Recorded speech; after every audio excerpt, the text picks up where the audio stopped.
Good evening, ladies and gentlemen, and welcome in here to San Antonio on the campus of Trinity University as we get ready to kick off the Tigers' 2022 campaign here at home. I'm Luke Terry. I'm joined tonight here on Tiger Network by Jacob Mason. Jacob, welcome. Good to have you on the broadcast. Thank you. Thank you. Looking forward to it. Ladies and gentlemen, of course, we've had a little bit of a rain delay here this evening, but the teams have taken the field. Both sides are riled up. They've been waiting eagerly for about 9 months to kick this one off. They had to wait an extra 2 hours, but both teams are set. Tigers are back to receive. Number one back near the end zone for the Tigers is B.J. Stewart. He will take the opening kickoff here for Trinity, and he offers a ton of speed as he's down the right side. He's breaking through the secondary, across the 50, across the 40, before he's driven out of bounds. A great start for the Tigers as B.J. Stewart, who replaces fifth-year senior last year, Chris Stewart, the typical punt returner and kick returner over the last few seasons. But B.J. Stewart, a member of the men's 4x100 relay that just recently broke the school record, shows off why he's back in that position right there. That's a way to start off your season, a big jolt for the Tigers to begin. Yeah, you're absolutely right about that. One of the things I was kind of wondering in the pregame, you think about what this team was so good at last year was defense. And so often you want to start strong in games with that strength. I figured maybe they come out and capitalize in that sort of capacity as Tucker Horn comes out. A little bit of confusion there as the running back, Justin Carmouche, on that play went the wrong way. Horn forced to tuck that one and get back to the line of scrimmage. But you wonder how a rain delay factors into that. Offense, defense, the whole team just eagerly waiting to get out there. Maybe Coach Urban changes his mind, goes with the offense, goes with a big play like that from special teams, and all of a sudden you're in striking distance here at the 31-yard line. Right, and these guys, and this is a rain delay at the very first game of the season, so these guys are just looking forward to play, and having that happen shows a lot of momentum to begin the year.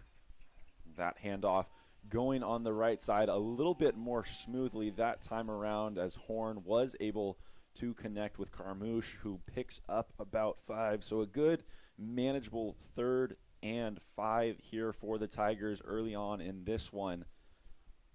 Have trips to the left. Carmouche still in the backfield. That's Austin Burtness, the inside man on the trip side. One of Tucker Horn's favorite targets last year, but Ryan Merrifield on the other side, coming a little closer to the line of scrimmage right there. Another one, both of those guys with over 30 receptions on the season a year ago. And that one through the hands of Burtness, who looked to be camped out just around that 5-yard mark. Would have been enough to pick up the first down, but as we mentioned, have had a rain delay here in San Antonio. That one a little bit to the side of Burtness and squeezes through his hands, but the Tiger offense is going to stay out there, Jacob. Wow, this is a big call to begin the game and the season. Yeah, and as you were saying with the rain delay, these wet conditions, ball security is going to be very important with this game, and it'll be tough to catch some of these balls. You see the same thing right there. A lot of pressure on Tucker Horn on that throw. Looked like Sol Ross brought a couple of extra men. That one may be a catchable ball in some drier conditions, but a little bit high for Ryan Merrifield. And the Tiger offense comes up empty after a really great opening kickoff return from B.J. Stewart. Yeah, there might be some sort of change of strategy for some of these receivers. Like sometimes maybe the gloves can make it worse and make it even more slippery, or some of these guys might just take off their gloves and use bare hands to catch it. But now the Tigers out there on defense, a little bit of a jump on that left side, but quickly with pressure right there was Harris Good, one of the only returners on this defensive line, the only starter that's coming back. You saw a 4-3 defense in which the end was really playing back off the ball a lot last year. That would be Michael Jewett, who's still out on the field today. But we saw Harris Good playing in the interior, and we saw Matthew Willis and Campbell Miller on either side of him. As that throw is caught, that one will go for a short gain. So quickly here for Sol Ross, these Lobos in a third and medium, just like the Tigers were, but much further back in their own territory. Yeah, we'll see if the Tiger defense can bail the offense out after a missed opportunity after a great kickoff return here. And something that we noticed here in the press box in the pregame as we were watching these two teams warm up when they came back onto the field, as that one hands off but goes absolutely nowhere. Great early pressure right there from the Tiger defense. It's exactly what they did last year. And it was something that we talked about with Coach Urban in our meeting with him earlier this week. Mentioned already the departures of Matthew Willis, Campbell Miller along that line. Harris Good stays, but right now a different look with really 4 people truly playing on that line, 3 linebackers. Coach Urban said that this is going to be a much different defensive line unit. He thinks it's going to be a lot quicker, and right now they're having similar results as the punter drops the snap on that one. And those Tigers were coming fully for the punt block right there, able to secure him and drop him right around the Sol Ross 20. So, again, great field position for the Tigers right here. Wow, that's just another big play for momentum for Trinity. Let's see if Horn and the offense can execute here and take advantage of it. Yeah, and you think about that first drive, obviously, great kick return. We'll continue to talk about that. But that first handoff of the game, Justin Carmouche, Tucker Horn, a little bit of miscommunication right there, and all of a sudden you're 2nd and 10 when the second run, the second play from scrimmage is a handoff that you pick up 5. So if that first play goes well, as Grigsby up the middle, a little shifty, again, able to pick up 5, you think back to that first drive. If there's not that mistake right there, maybe there's points on the board already for the Tigers. Yeah, and some of it could be just the beginning of the season, maybe a little bit of rust, trying to get going after camp during the summer and just trying to make sure you know the offense early on. But once that gets cleaned up, I think the Tigers will be rolling here. Absolutely. And, of course, you have to factor in the nervousness, the jitters that come from sitting around even a little bit longer as Grigsby busts through the defense with a nice sidestep, lunges for the end zone, and he's in for the Tigers' first touchdown of this 2022 campaign. That was great play design there, and what a tough run right there to get through the second wave of defenders and get himself into the end zone. That was a huge play for Trinity. Yeah, absolutely. Great early pressure in the backfield was applied by Sol Ross right there, but Grigsby, even in these wet conditions, did a great job sticking that foot in the ground, moving to the outside, and then getting back uphill and attacking the end zone. And again, finishing through contact right there. A special teams unit on for the Tigers, but a flag will be thrown on this play before the attempt.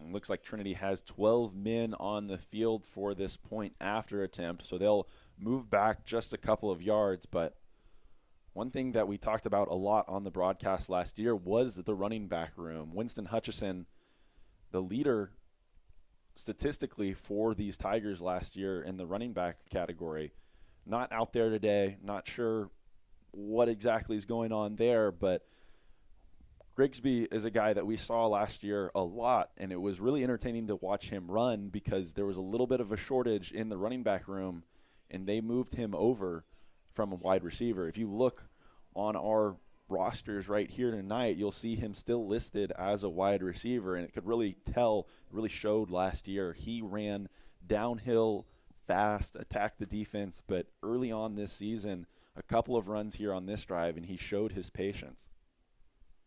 Yeah, for sure. Alex Lynn tacks on the extra point as the refs actually came back and waved off that penalty for 12 men on the field. So not exactly sure what happened there, but nonetheless, the Tigers with 7 here on the board, not even 4 minutes into the first quarter. So I think we're really in tune for a good one here in San Antonio. Yeah, agreed. And that drive right there was really good poise by Horn in the offense, because they weren't able to capitalize on the previous drive after running it down 70 yards down the field to falter, but being able to take advantage of the great special teams play and have a big run for 6 to begin the season. Yeah, absolutely right about that. 2 really big special teams plays. One, maybe because of Sol Ross, right, dropping that snap. Not so much what Trinity did there outside of making sure that they secured that tackle. But still, you see how special teams can really affect the game twice already here as the Tigers line up to boot it away. And this one will be taken about the 7-yard line and switching fields, but there's going to be nothing there, and they'll struggle to get it back out to the 20-yard line. So that's where the Sol Ross offense will take over. And Jacob, this is a team that's just entirely been revamped. I know I mentioned it to you in the pregame. About 5 days ago, I went online, checked their roster. They had about 30 guys on there. I checked today. There was fully fleshed out with about 80 freshmen, almost 15 transfers. So a lot of guys have been brought in under a new interim head coach as this one swung out to the flat, but the Tigers swarming there quickly. It makes it really hard to prep when you're reliant on film that might not be the most accurate. You don't know exactly who's going to be lining up against you, even from a height, weight standpoint. It's a total wild card here tonight, but one thing that we are sure of is those transfers that came in for this Sol Ross Lobos team, especially at the skill positions. Yeah, for sure. I mean, a couple that you mentioned, like one from North Texas, like a few from D1 programs. Like, these guys have experience at high-level football, and Trinity so far looks like they've really done well to prepare for it. But as you said, just like not knowing like who you're going to line up against with 80 freshmen on the roster. But at the same time, Sol Ross, like, there might be some bumps on the road to begin the season just with that young and inexperienced group. But I think that's the fun thing too about what these coaches can do, is just develop these players in the next few years. You never know how good this team can be. Yeah, and that's exactly something that Coach Urban talked on. As that one's thrown over the middle, that was number 3, Casey Hampton right there, closing for Trinity, almost coming up with an interception. But either way, that was 3rd and long, so it'll force the Lobos to punt again. So we'll see if their punter comes out onto the field, maybe with gloves on, maybe with gloves off this time, but at least trying to secure the football so he can get one away and try and keep Trinity out of great field position. But again, B.J. Stewart standing right around his own 45-yard line, poised for a good return and to put the Tigers in great field position, but needs to make sure he secures the ball right here. Trinity's coming out on defense looking very aggressive, looking like they're blitzing, and it's been working so far. And Stewart takes that one, makes a couple men miss. There's a flag down on the play, but he's down the right sideline, and there's no one that's going to catch him. He's into the end zone. We'll just have to wait and see now. A couple of flags down. And see the Trinity Tigers kind of lingering back where those are lying on the green turf. Looks like a block in the back, possibly. Yeah, no one seeming to celebrate quite yet as they walk off the field, a little bit dejected. And the offense gets ready down here on the other side of the field. But either way, what a couple of returns from B.J. Stewart. The first one on that kickoff just showing off his pure sprint speed. That one quickly making a couple of people miss and then turning on that next year right after the fact. Yeah. Some of these track guys that play football, they just have world-class speed and are able to be really good at both, especially on the special teams end here. Yeah, we mentioned that 4x100 record that was broken by 4 members of that relay. 3 of those members, football players on this team currently. So a ton of speed on this roster.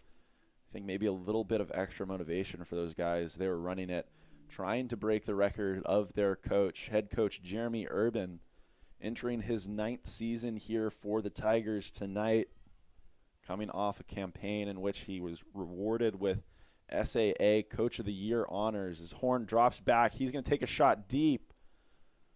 But right in stride with the receiver right there was a Lobo.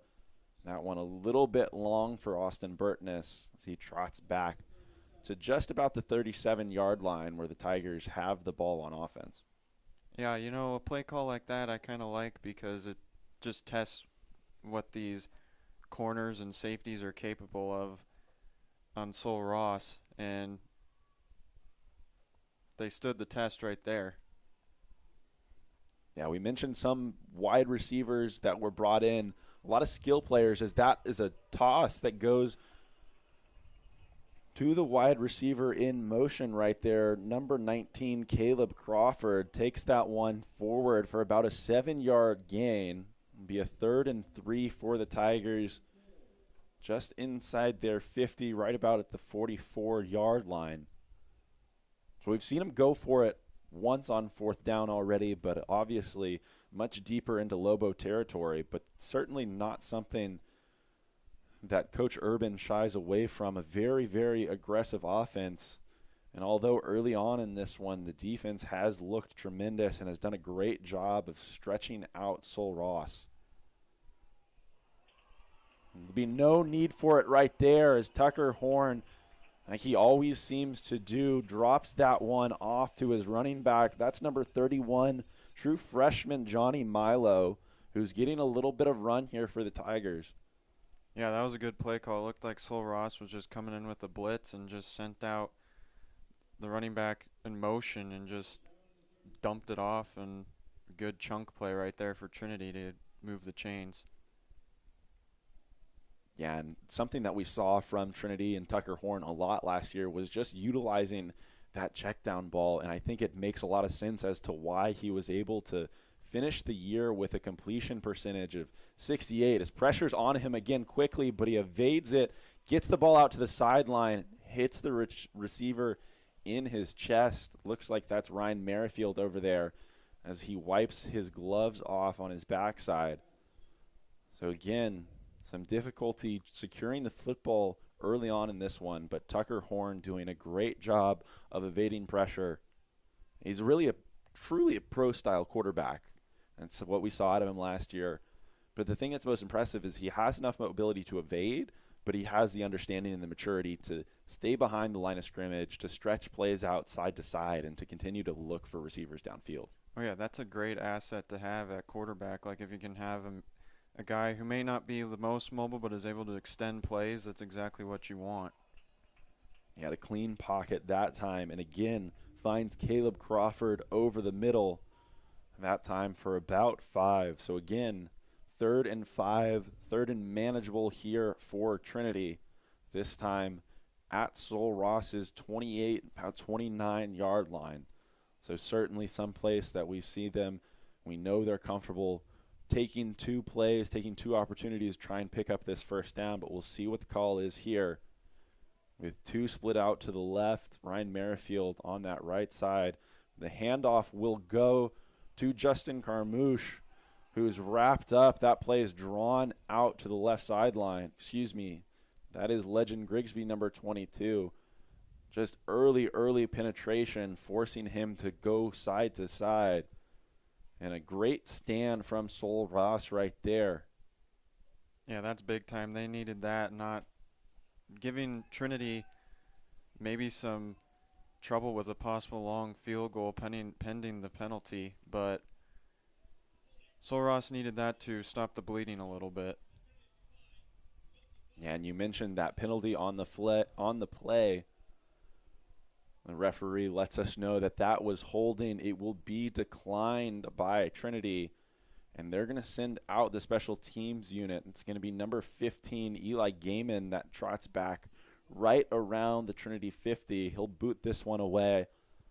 He was a second-team All-SAA selection as a punter last year. Had some weeks where he was a really, really big factor, being able to pin opponents deep. Yeah, sometimes, especially in games like this with wet conditions that could possibly be low-scoring affairs, the field position battle is huge. Yeah, and a little bit of a pooch kick right there, low line drive. But unfortunately, a little bit too hard as that one outpaces the rest of the special teams unit and just bounces into the end zone for a touchback. So a good idea right there. Nearly works out in the favor of the Tigers. Instead, the Lobos again will come out on offense. I think we're going to continue to talk about it all night, but the weapons that they have on offense, mostly because of the NCAA transfer portal, it seems like. They returned some of their best players as that one gets checked down. Tigers all over that screen pass right there. Saw the lineman getting past them. They dropped back into coverage just enough to stop that one. And that's quarterback number 12 for the Lobos, Tyler DeShields, a veteran who's been around, to say the very least, in college. Started off at the University of Akron, is now here in his third season at the helm for Sol Ross. But a mature guy back there, something you want to have for sure. And they've given him some weapons, and I think early on they're trying to get the ball into the hands of those weapons with screen pass like they tried on first down. Right there, he'll keep it and pick up a couple. So again, a third and medium, third and long situation for the Lobos because they haven't been able to do that. They haven't been able to get the ball into the hands of those weapons on the outside. Yeah, well, and as you were saying before, just the speed of Trinity has proved fruitful here, not allowing Sol Ross to get the ball to those weapons, and just Trinity's been showing good anticipation and pressure to this struggling offense of Sol Ross. It looks like a mistake there by Trinity going too early into the neutral zone. Yeah, and obviously want to be aggressive right there on third down, but you were right on the head. That was Michael Jewett coming off the left side, jumped the gun just a little bit, was in the neutral zone, but Sol Ross will certainly live with the result of that play, taking the handoff for a gain of about 15 across the left side was number 3, Ozeas Wright. So he's a returner for this team. He led the running back unit last year in yards and only 6 games played. He earned second-team All-American Southwest Conference honors as a running back, so certainly impressed in what is a very, very good competitive conference, even when this Sol Ross team didn't have the performances and the wins to show or match some of the other programs in the conference as they finished 2-7. Right. I mean, the thing is that this team maybe just needed 1 year to mesh together and just to see how good they can work as a group, but because they have a lot of potential on both sides of the ball, just as we were talking about. Plenty of guys from the transfer portal, a few from D1 programs, and as that's a great throw there under pressure to pick up the first down. Absolutely right about that. DeShields showing his maturity there, staying in the pocket, hanging in there, and throwing as he got hit, completing that one over the middle to number 13, Gus Charles, the junior out of Houston, Texas. So a nice chunk pickup there for the Lobos, and slowly they're putting together a pretty decent drive right here. Again, throwing with pressure in his face, and that one almost hauled in down the left sideline by Trey King. Number 8 right there with just great coverage on the outside. Absolutely smothered the receiver. A little bit underthrown by DeShields right there, but just great ball skills to go and get that one at the point of attack, and maybe in drier conditions he has an interception. Yeah, but the Tigers are doing a very good job with putting a lot of pressure on this QB and putting him under duress to make bad throws, just like that one right there too. So the Tigers coming out very aggressive in this game so far, and it's proving to work. Yeah, and it's always a gamble, you know. A couple times in a row where Trinity brings pressure, get to the quarterback, right? This is a point where you think, man, on third down, they do it again. Let's get the ball out quick. And all of a sudden, they've dropped everyone back. They drop 2 ends, and you get into a situation where if you try and get something out quick into a flat, into a slant, it's a pick six, and they're headed the other way. So interesting to see the calls right here, but pretty empty middle of the field. But Michael Jewett dropping back there now as DeShields with a lot of time to throw, but eventually getting there is number 91, Carson Bird. Forces DeShields to get rid of that one, and it's skipped on the ground, incomplete.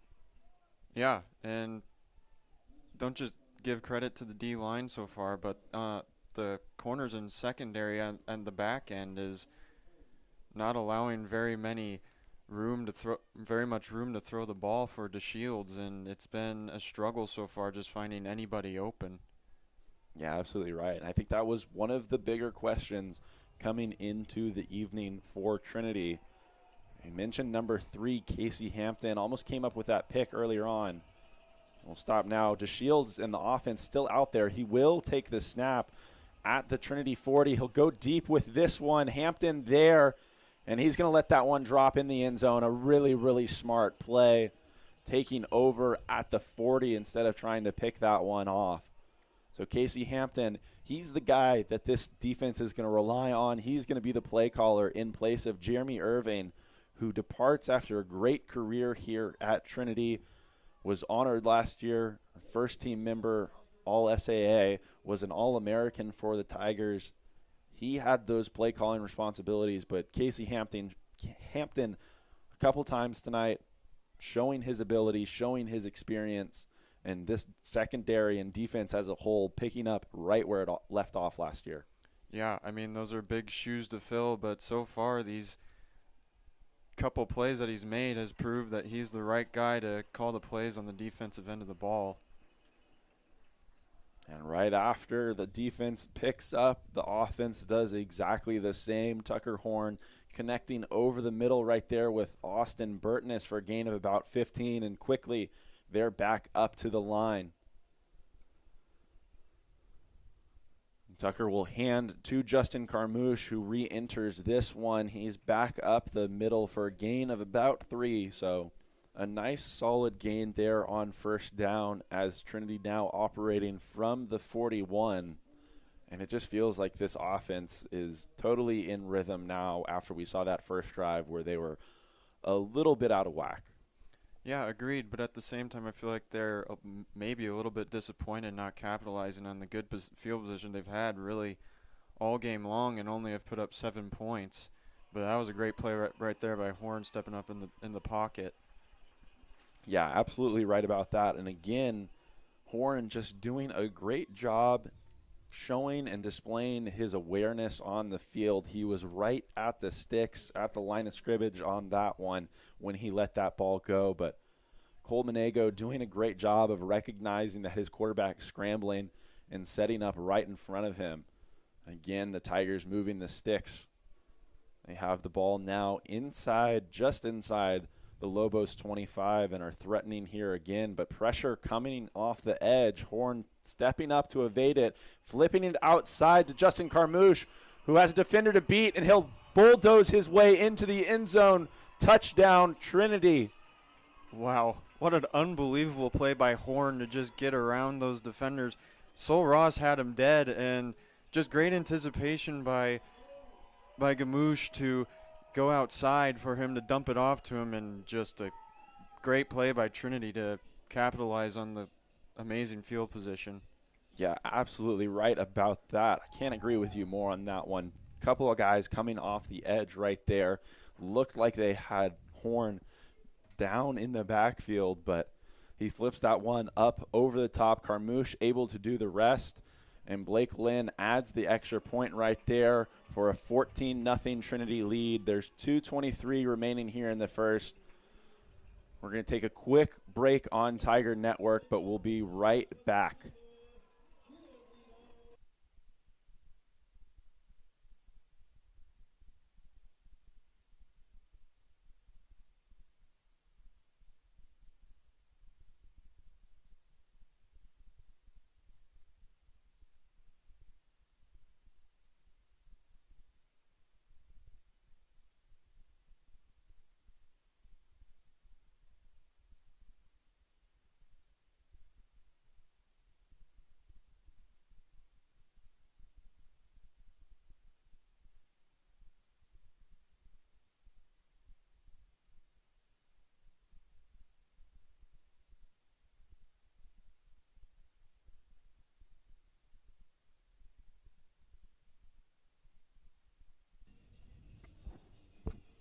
Both special teams units are back out on the field, ready to go. Lynn will check with the rest of the Tigers, make sure that they're set as he gets prepared to kick this one off.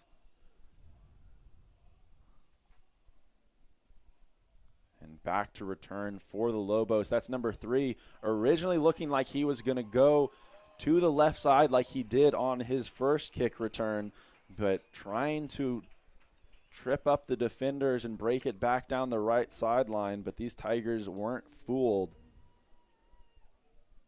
Looks like that was Ozias Wright for the Lobos, that running back that we've already talked about. But now even worse field position for these Lobos back at their own 16. But they did a good job piecing some things together in that last drive. They put together a couple of good running plays. They found some receivers over the middle. But Trinity stepped up ultimately and forced them off the field. Yeah, I mean, they put some good things together, but they, at the same time, though, Trinity has just shown that they're fast and can get past these linemen and put a lot of pressure on DeShields and makes it hard to complete passes when you have no time to throw.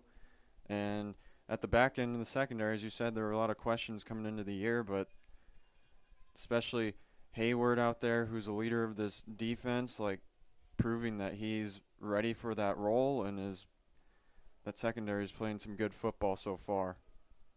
Yeah, I think you're absolutely right. You talk about it. There were some good plays, some good chunk plays, 1 or 2 runs as that one's tossed to the outside, and just able to get the corner right there is number 30. That's one of those transfers.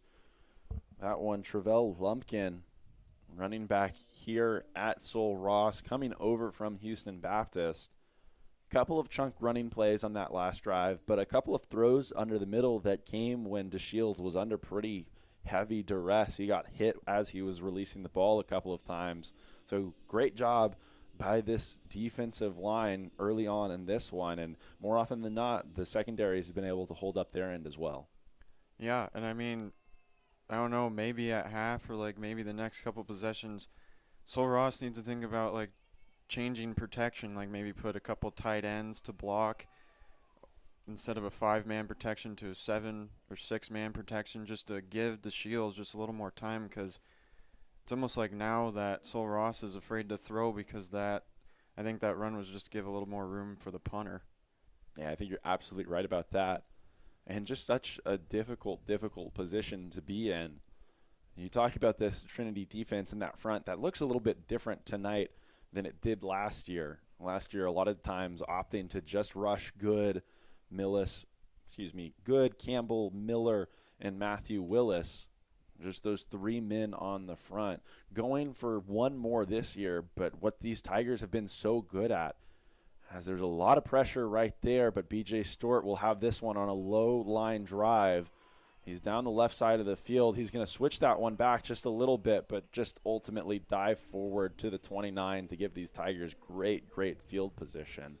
Yeah, and really the only reason why Sul Ross is not in this game right now is just they have not given themselves very good chances at getting points, because they're either like pinned back or Trinity's going all the way down the field, and now they have the ball at the 29-yard line. So special teams has been a factor in this game so far, and Trinity is winning that battle.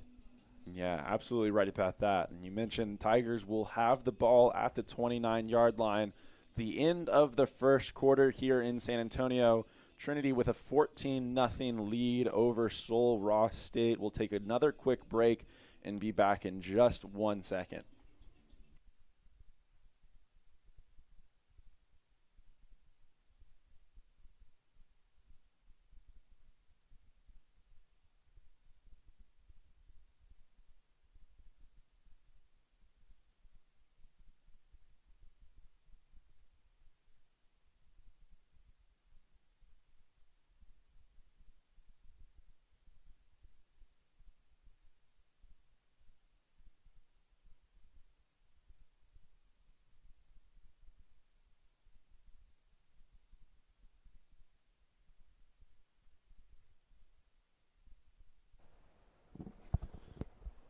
Tigers quickly back out.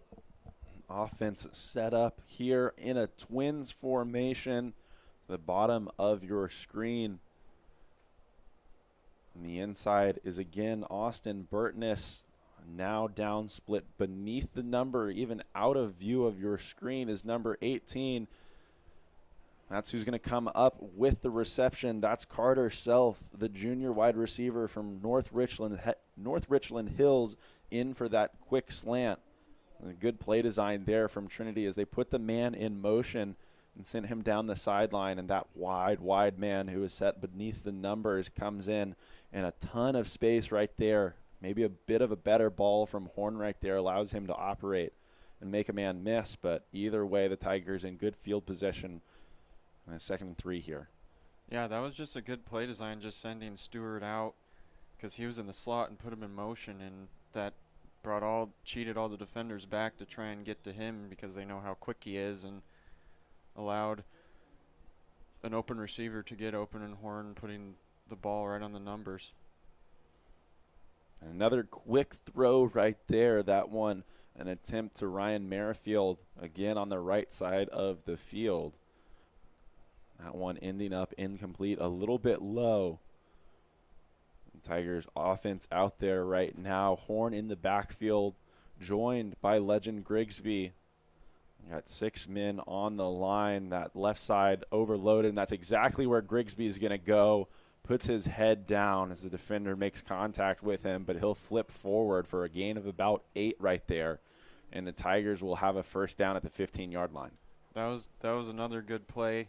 Sol Ross wasn't expecting a run, and the whole left side of that line created a huge hole and an easy first down pickup for the Tigers.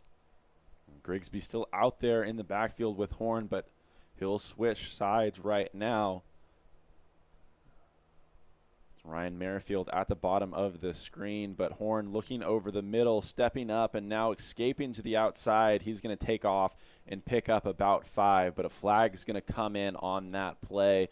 I think we're going to get number 18, Carter Self, for a block in the back, and one that wasn't entirely necessary as you see that conversation between Horn and Self right there. Yeah, that's just a sloppy play there. Horn was already out of bounds, and that didn't really need that to happen there. But at the same time, though, like, Horn is showing that he's also very shifty, as we were talking about earlier, able to extend plays, and he picked up yardage, but again, just an unnecessary block. Just sometimes sloppy mistakes week 1 of the season. Those will get cleaned up throughout the year, but you can't have those.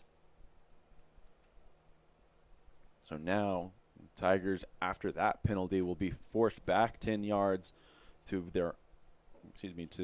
Sol Ross 25, but it'll still be a first down here. They have the opportunity to pick up a first down if they can get it just about to the 5-yard line. But a great position here as the Tigers have two set off to the left, but no one on the near side of the screen.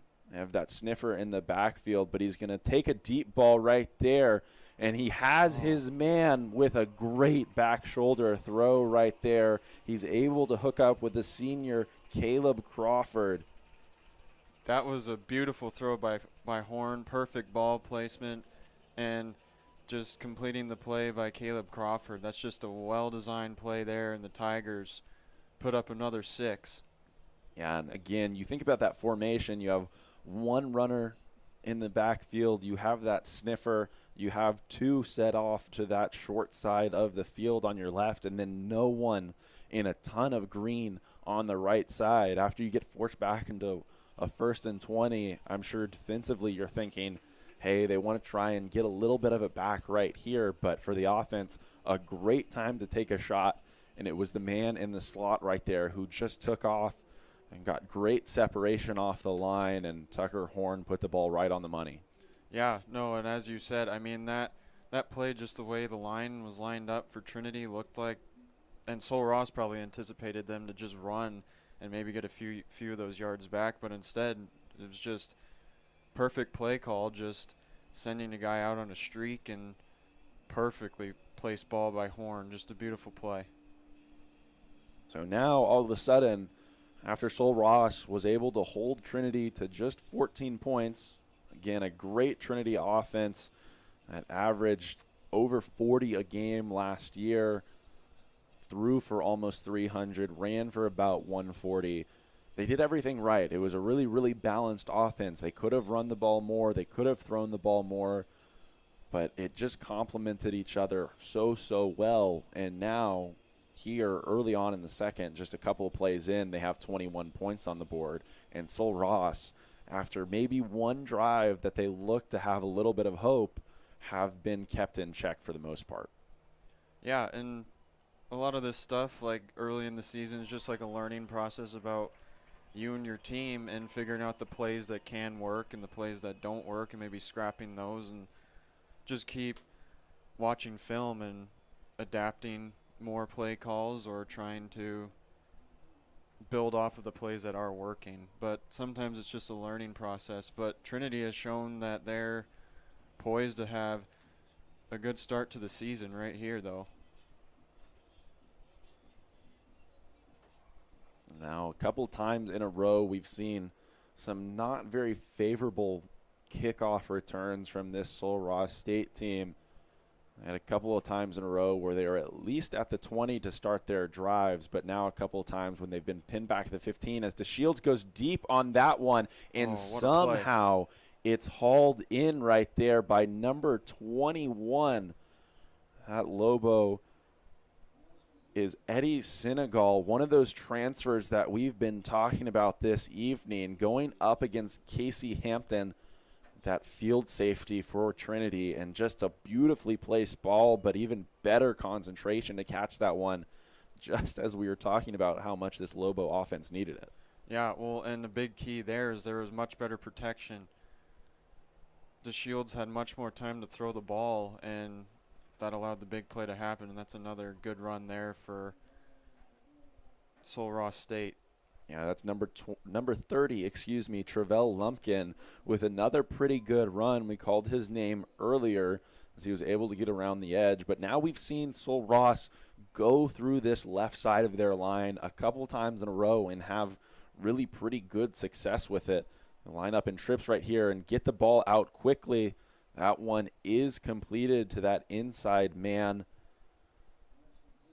It's number 10 for Sol Ross. That would be Quentin Lee, who picks up a good, nice chunk on first down to put them in a 2nd and 1. But that left side of the line probably going to be the more important part of the game for this Lobos offense. We talked about some of their skill transfers, but that big left tackle over there that you see lined up at the bottom of your screen, about 6'5", 300-plus pounds, a transfer coming over from Angelo State, both of these programs out in West Texas. Even if that guy's standing up, you know he's going to engage at least one or two of those defenders on the edge. But if he can get some push, which he has a couple of times now, then you have a pretty good chance to have some success off that side.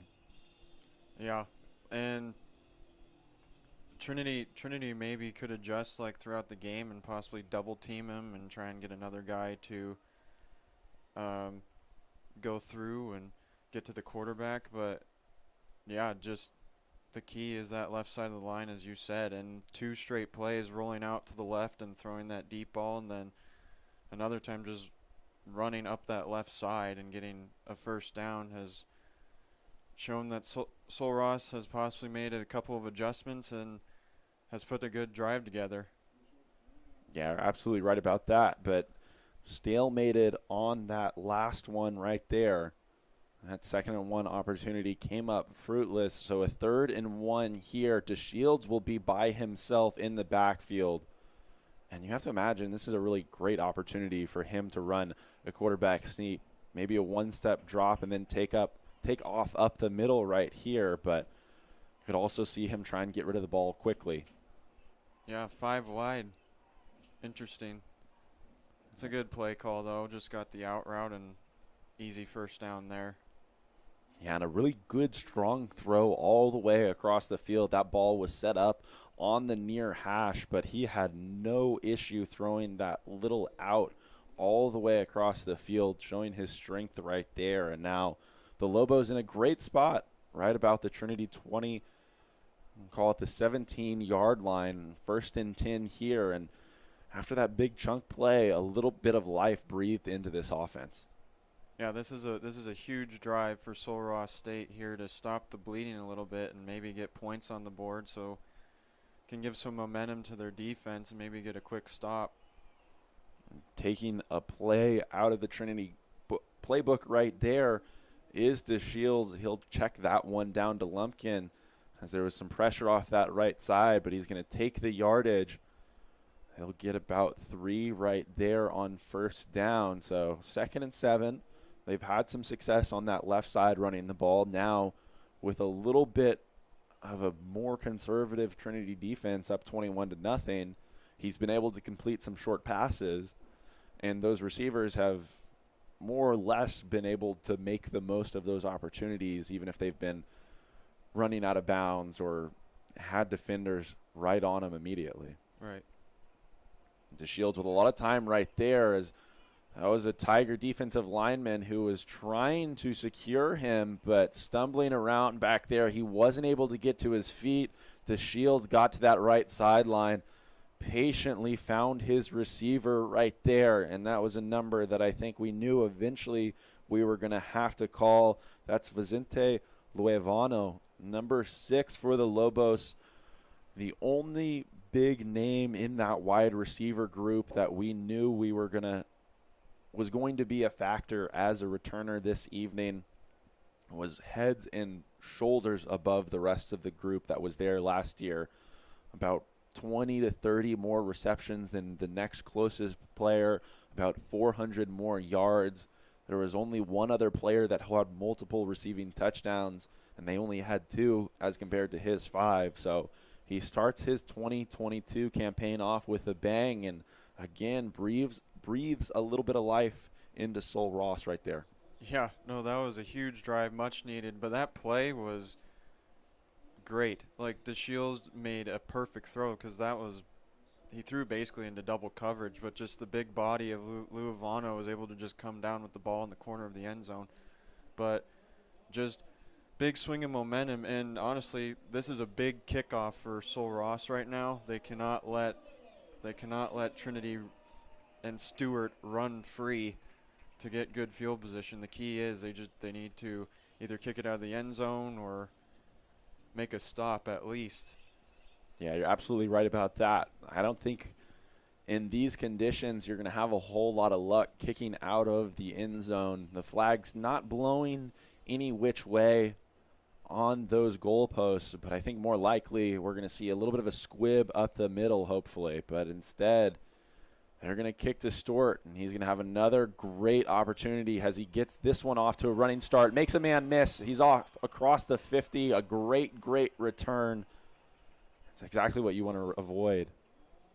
Yeah, and you made the good point, like maybe just squib it or something and kick it away from him. You got Sul Ross has to learn by now that he's racking up the yards on special teams, and you have to kick away from him if you're going to have any chance to give your defense just a little bit of breathing room.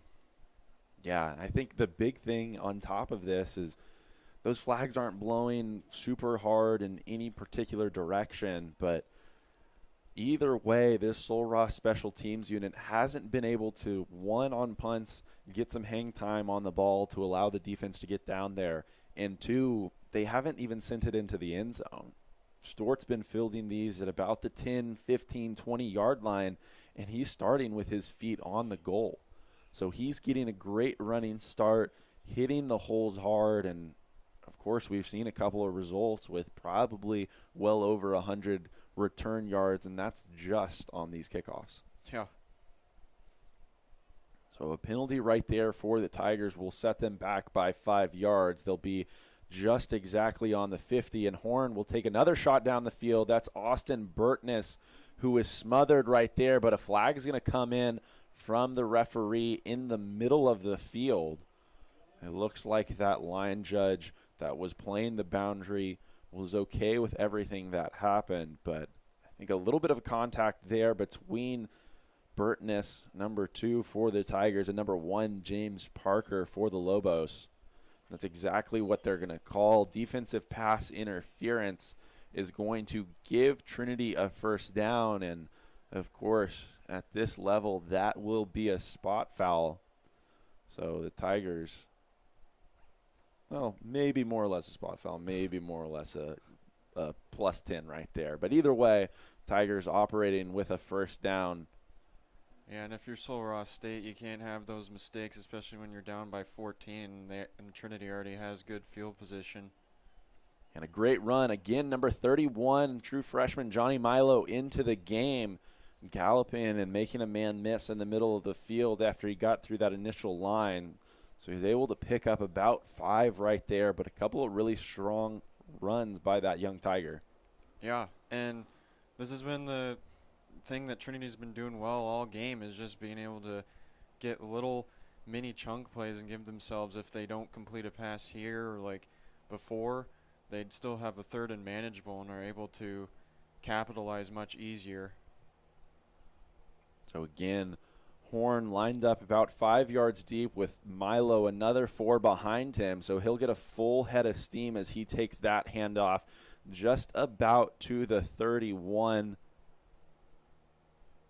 somewhere in between that 32 and 31 hash. The Tigers will have to get to the 30-yard line here to pick up the first down. They're about 2 yards away from it. So have a couple of plays to work with. A good opportunity here to take another shot at the bottom of the field, Ryan Merrifield. And he'll be set up there by himself. There's a Tiger going in motion to join him, but the offense adamant that they wanted him by himself. So good spot to highlight him as he's in single coverage.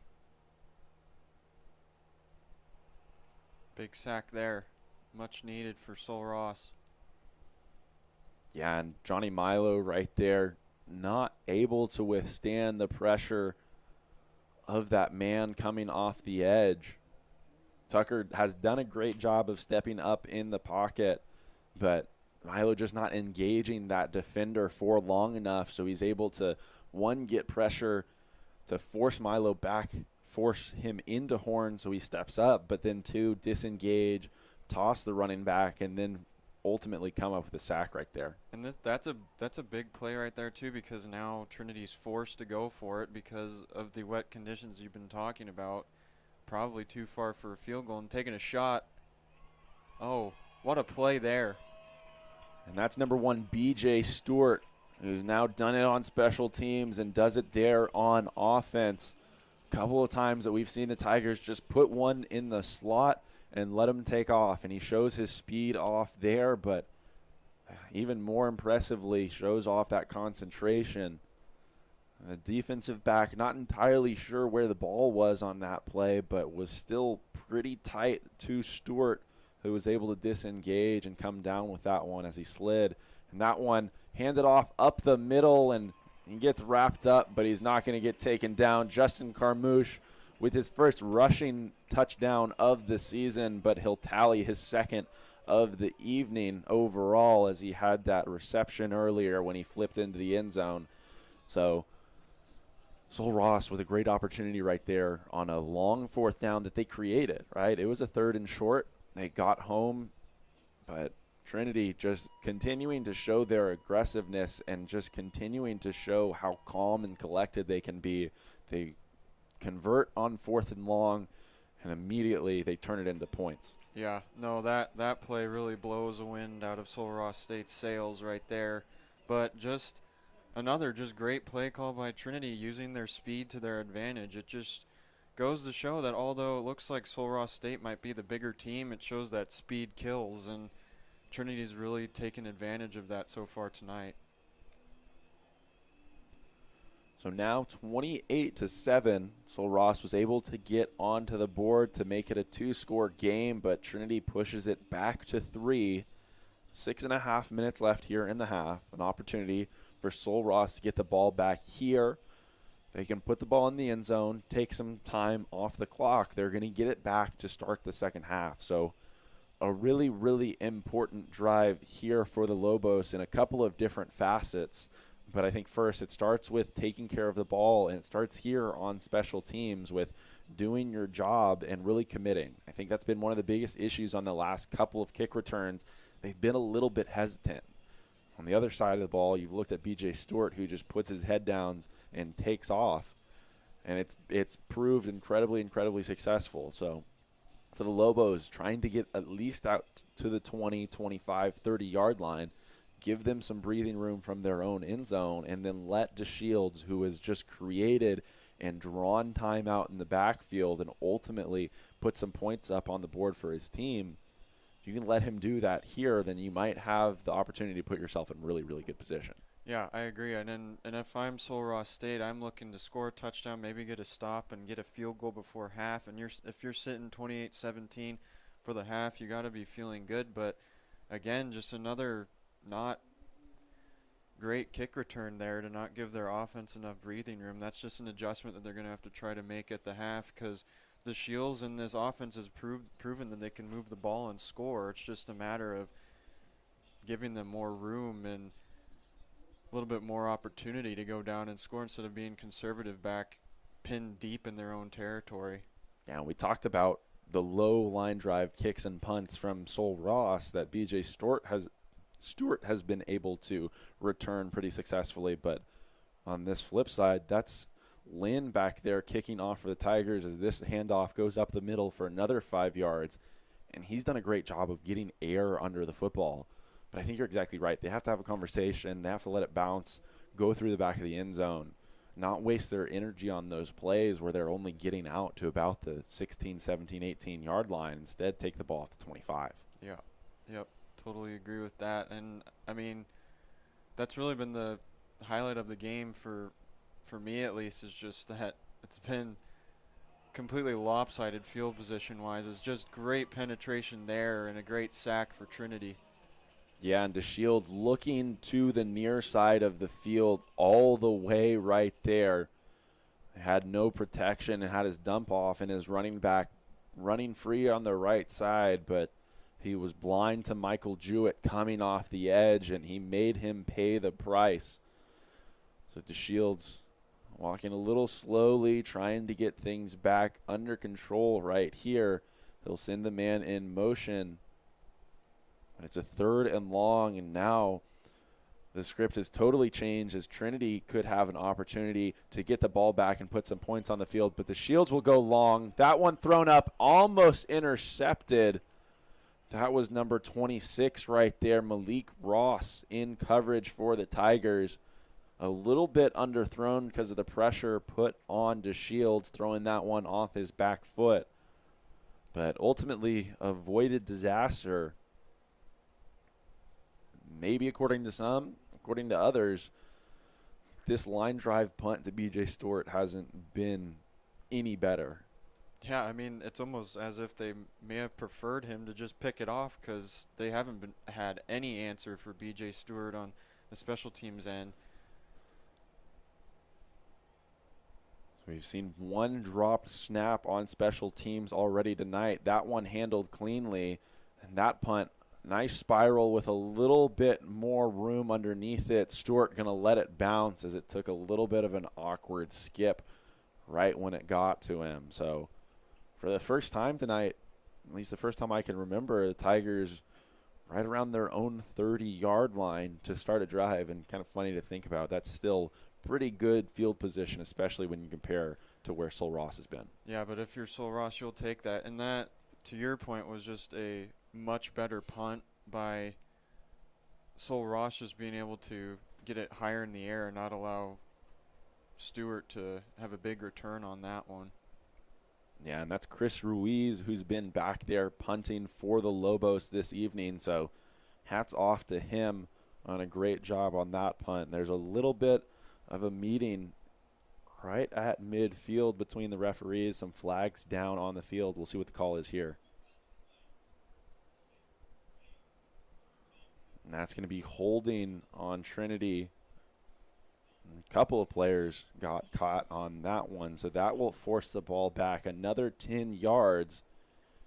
And now maybe some appropriate starting field position right at their own 22-yard line. So Trinity going to need to go the full length of the field right here. They have plenty of time to do it with 4:46 on the clock. The offense set out there. Looks like they have one tight end on the near side of the formation. They have two set out to the top of the screen, one at the bottom, and then one behind quarterback Tucker Horn. But that one goes forward to number 1, B.J. Stewart, who gets hit a little bit late on that play. But no flags are going to come out on that Trinity sideline. And only 2 yards will be picked up. So we just talked about it. It was a huge opportunity for the Lobos to try and go down the field, get some points. Now, good play on first down and a huge opportunity to try and get a stop here and get the ball back to your offense. Yeah, but I mean, at the same time, this is almost advantage Trinity because they could virtually just keep this ball for the rest of the half and not give Sol Ross a chance to make a play. And as I say that, just a big play there by Stewart. Stewart's been the player of the game in my book so far. He's been everywhere on the field tonight. Yeah, just 2 touches on that drive, and they go from the 22 all the way out to just about the 46, 47-yard line is where they'll spot it. So a quick 25 yards. He picked up that first down on a 4th and long on the last drive that resulted in points on the board. So you look at that, what he's done offensively, that in itself is huge and has such magnitude, but the impact that he's had in special teams, even bigger here tonight. Yeah, and it just shows how big of an asset that he will be throughout the season for the Tigers. Because, as we've reiterated before, special teams is arguably one of the most important parts of football, and it has proven tonight with the type of field position that Trinity's been able to get because of Stewart as a result. Yeah, you're absolutely right about that. Field position, huge. Special teams, even bigger. You look at it in general, right?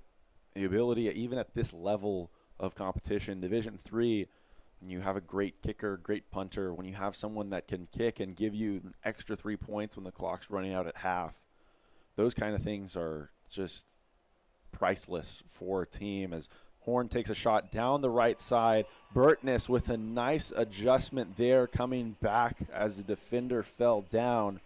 Another good chunk play, but to return to B.J. Stewart and the impact that he has on this offense, the role he's played and is going to play this year. We talked earlier, I and just briefly mentioned Chris Stewart, who played in that same position as a slot receiver, as a return man, as a guy that played both football and ran track and was a huge asset because of his speed. He left last year one of the top career statistical leaders in return yards, as that one's dropped, as there's a little bit of contact down on the bottom of the screen.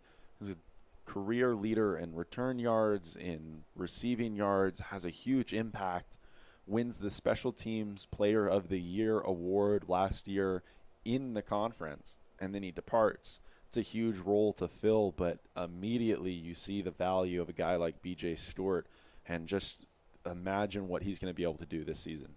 Yeah, well, and it just goes to show how this team has a lot of depth and has a lot of guys that can fill in the role for other guys that have had successful careers here, and missed opportunity there, just maybe slipped out of his hand a little bit. But as I was saying, just like on the defensive side of the ball, being able to have some guys that are taking over rules for people who have come in and have made an impact. And then an example, as you were talking about, with Stewart, like it's just a good advantage to have when you have a lot of depth and can rely on really anyone on the team.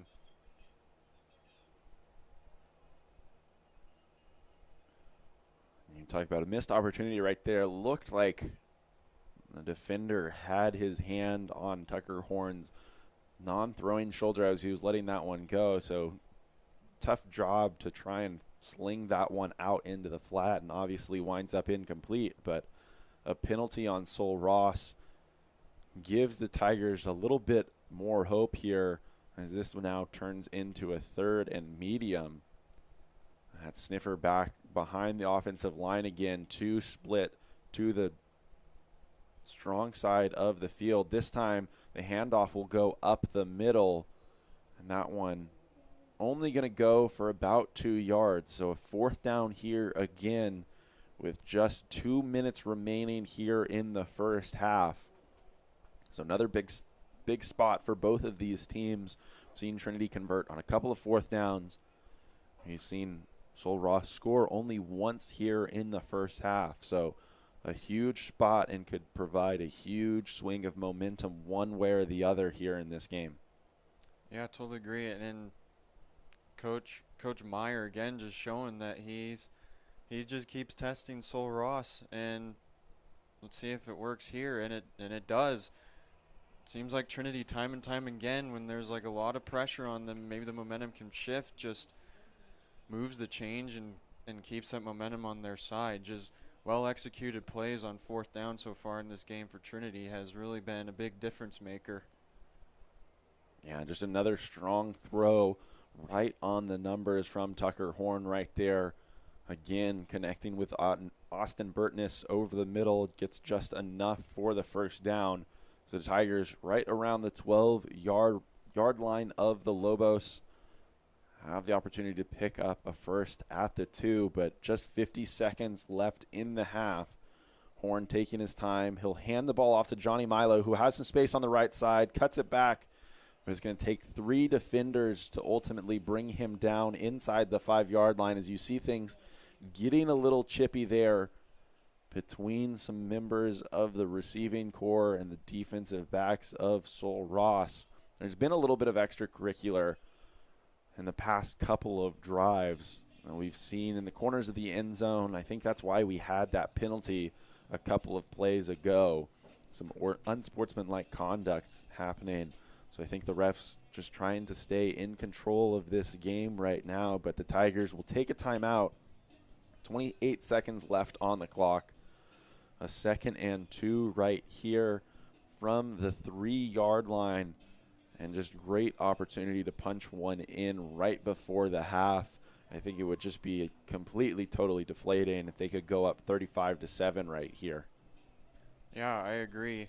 So if you're Sul Ross, you just have to try and hunker down and maybe either stop them without giving up a touchdown, or you never know, maybe force a turnover and bring some momentum to your side, at least something to your side at the half. But it's looking like Trinity for sure is just going to keep rolling here and play a very clean half, minus 1 drive that they gave up the touchdown to Sul Ross.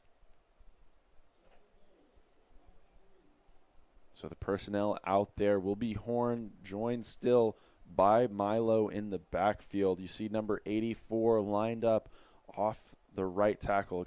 A couple of tight ends lined up off the right tackle, number 87 and number 84 out there.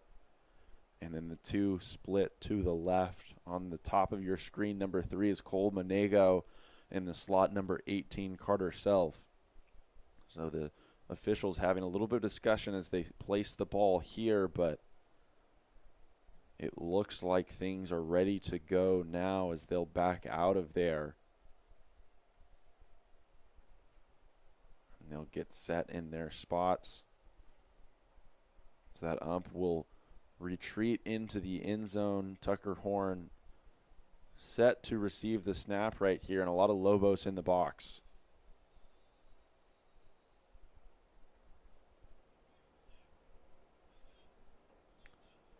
It looks like another timeout will be taken right here, this time by Sul Ross. So we'll go ahead and take a break here on Tiger Network as they talk things out and try and get a stop before the half.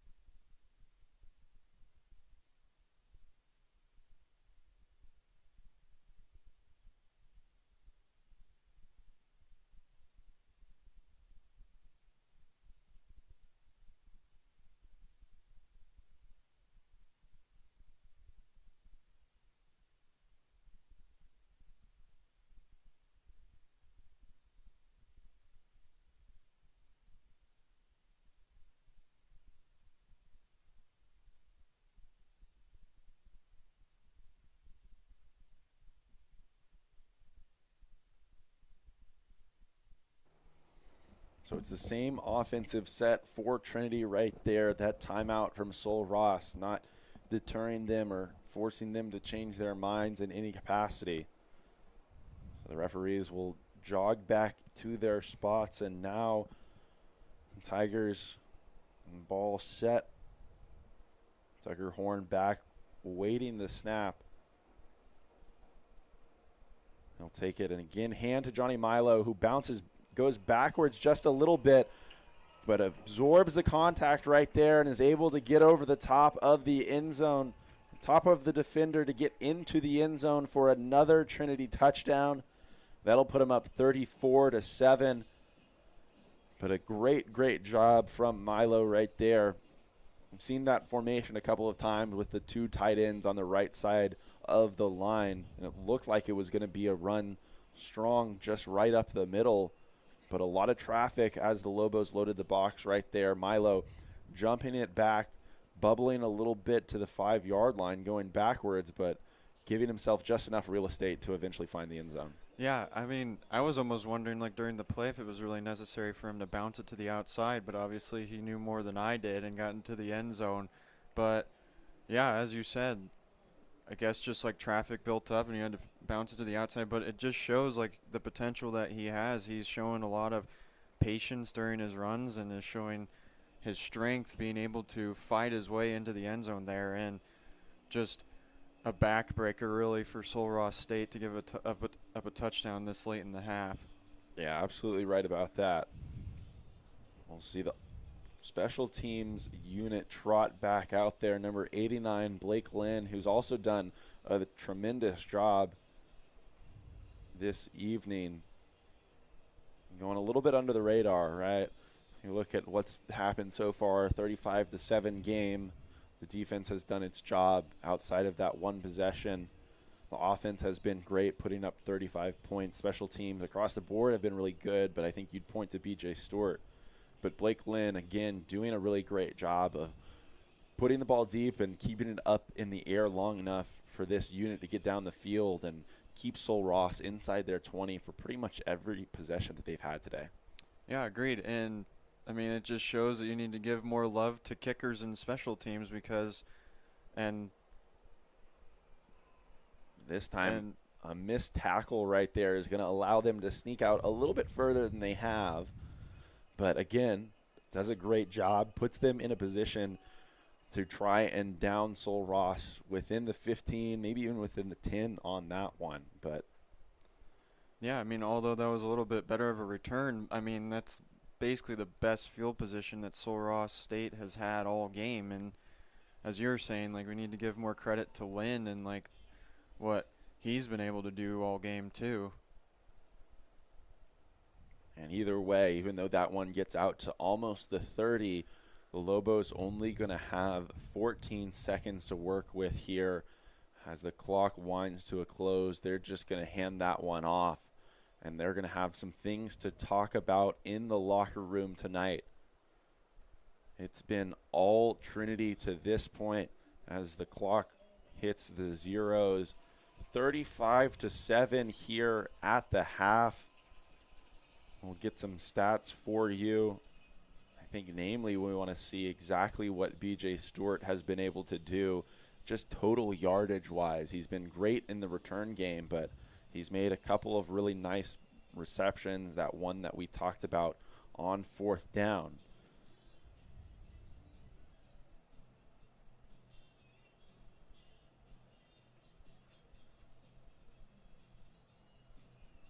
So it looks like my personal computer here in the broadcast room, not for whatever reason up to date with the rest of the live stats, but I think we can rest assured that B.J. Stewart's racked up some major yardage here in the first half. Yeah, I would say so and would agree with you. And he's really the main reason why Trinity is up this big in this game. Just his contribution to be able to give Trinity just great field position all game, but also give credit to the offense, though. Just well-designed plays and a couple of very key 4th down conversions. This game could easily still be like 21-7 and could be manageable for Sol Ross State to come out in the half and come out in the second half, possibly come back. But now Trinity has a very comfortable lead and can build off of that in the second half. But yeah, just a well played half by the Tigers and not really giving Sul Ross State much to do on offense or on defense, really, with the great field position that they've had all game. Yeah, absolutely right about that. A lot that happened there in the first half. Great play, really, in all three phases of the game for Trinity has led them to this point. It's 35-7 here in San Antonio. About 18 and a half minutes until we'll kick off the second half. So we'll take a break, but we'll be back here then to bring you the rest of the action on Tiger Network.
Welcome back, ladies and gentlemen. We're just about set to get this second half kicked off. That's Blake Lynn putting the ball down on the tee. The rest of the Tigers set at the 30-yard line as Sol Ross will receive this second half kickoff, trailing right now 35-7. It was all Trinity in that first half and all facets of the game. Some great special teams play. He highlighted the name B.J. Stewart. Great job returning as that one is off and fielded just ahead of the 15. And a nice little return about to the 25. That was number 21, Senegal, for the Lobos. So a better starting field position to start this second half.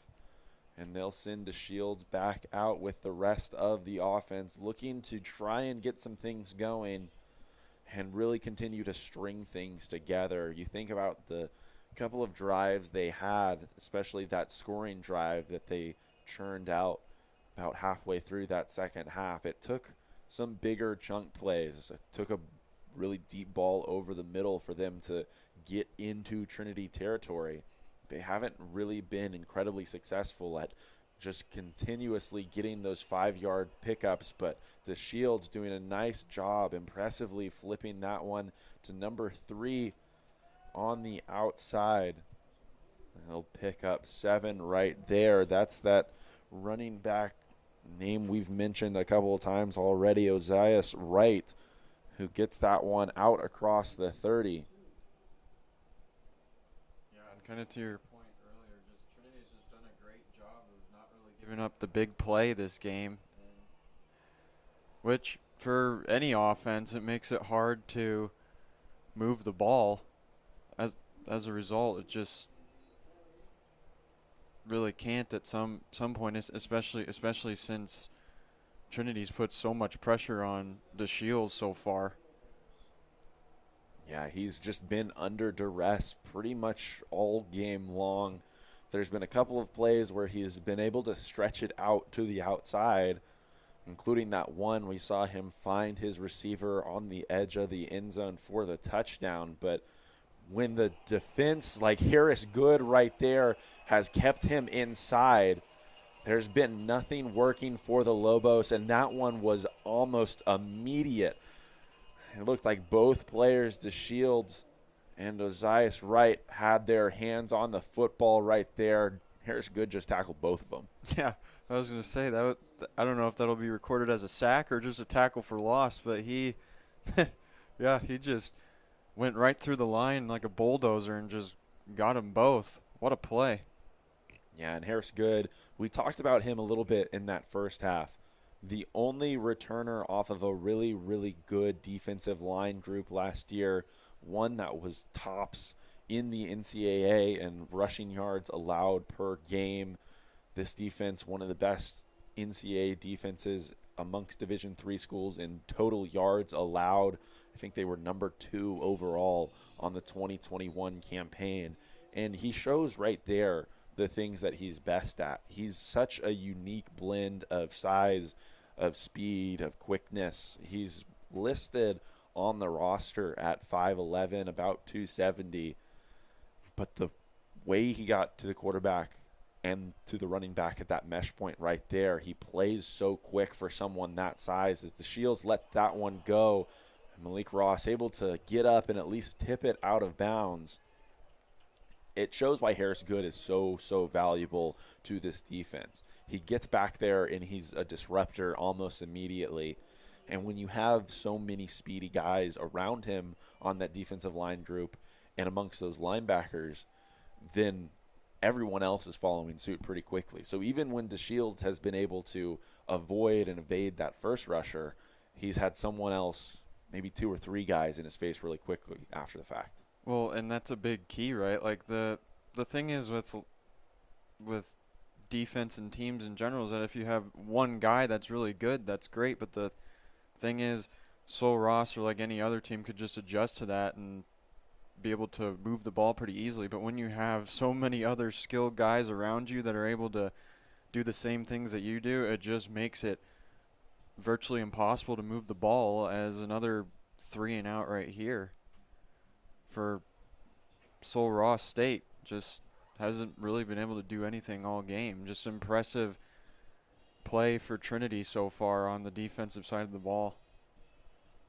Yeah, absolutely right about that. So it looked like the punt unit was out for Sul Ross, but a timeout, I believe, was taken. And looks, according to our screen, like it was taken by Trinity. So maybe a personnel issue right there, but Tigers will trot back out there. BJ Stewart will retreat to the 30-yard line. And we'll see what number 63 for Sul Ross can do. I mentioned that name in the first half. That's Chris Ruiz, who on his last attempt did a little bit of a better job, more of a spiral with some better hang time. And another one at the end of that half that took a nice bounce for the Lobos, but that one shorter. But the coverage team able to get down there as the Tigers were trying to get home and block that punt. So they were free without any blocks, and that one will wind up at just about the 30-yard line. So taking the ball out of BJ Stewart's hands right there, at least on that punt. So we'll have to see what this defense can do and how they can stop this Tiger offense that was really good in the first half. Yeah, agreed. Just see what kind of adjustments they try to make, because Trinity really could do anything they wanted to in the first half, and I think the key is just to get more tackles for loss, possibly, and force mistakes for Trinity, because the problem is that Sul Ross State didn't really give them many like 3rd and long plays that they had to convert. Yeah, and you talk about tackles for loss. It was a lot of this in the first half. Maybe not 10-yard runs and slides at the end for Tucker Horn, but it was a lot of evading pressure. Sul Ross did a tremendous job in that first half of collapsing the pocket a little bit, but when Horn was stepping up, there was more often than not no one in his face secondarily. He was only sacked once in that first half, and it allowed him to continue to create, to find some open receivers by just extending plays with his legs, as he did right there to give the Tigers a first down at the 40. He'll take the snap 5 yards deep, and he has a clean pocket this time, so he'll look deep downfield. That one to Ryan Merrifield, who secures it, stays in bounds, tries to make a receiver miss. He takes that one all the way down inside the 10, but it looks like a flag came out closer to where he caught the pass. Possibly offensive pass interference, maybe? Yeah, I'm thinking the same thing. A lot of separation right there between him and that defensive back. But it was a great ball from Tucker Horn nonetheless. It seems like things have at least dried off a little bit here in San Antonio. Haven't had any rain persist since we got this one underway, but still looking like the referees are talking things through and figuring it out, but offensive line starting to move back a little bit.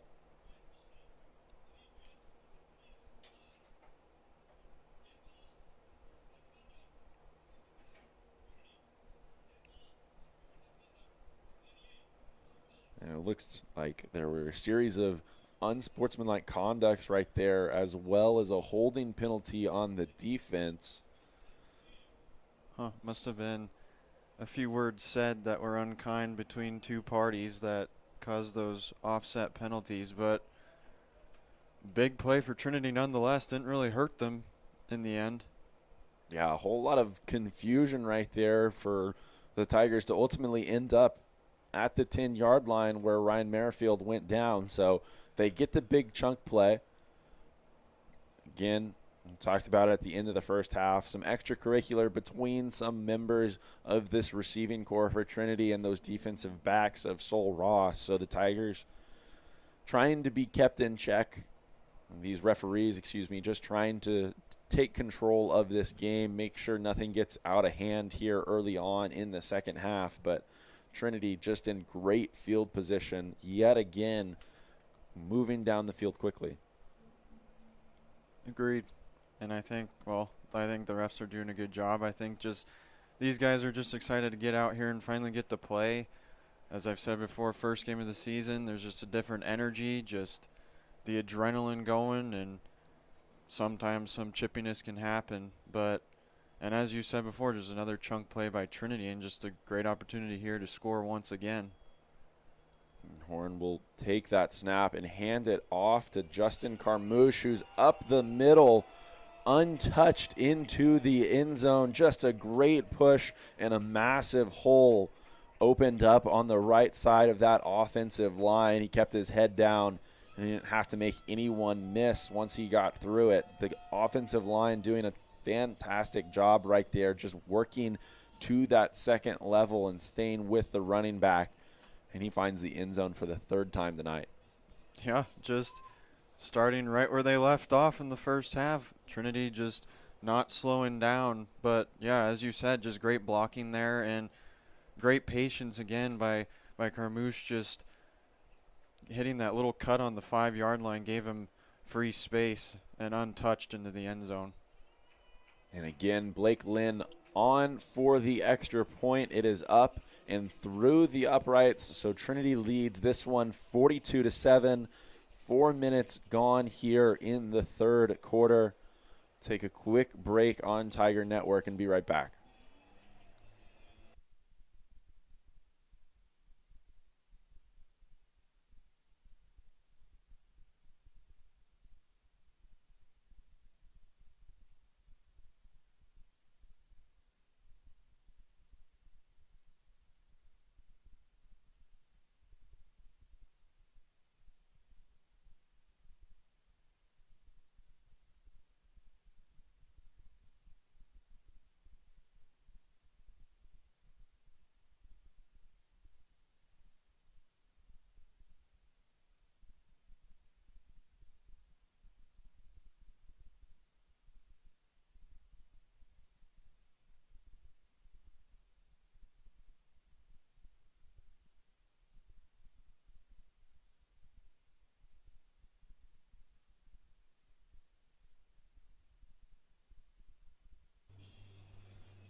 Blake Lynn makes his approach and will boot this one away, hanging up in the air, but that will be Senegal taking it about the 10, making a man miss, and he's down and off to the races on that right sideline. He's eventually pushed out by Lynn, still on the Sol Ross half of the field, but there's a couple of flags down, and we'll have to see what those are. Almost always it seems like those go against the receiving team, and he had a couple of holes there. So this one might be coming back and taking away some really great starting field position for Sol Ross, but we'll await the referee's word right here.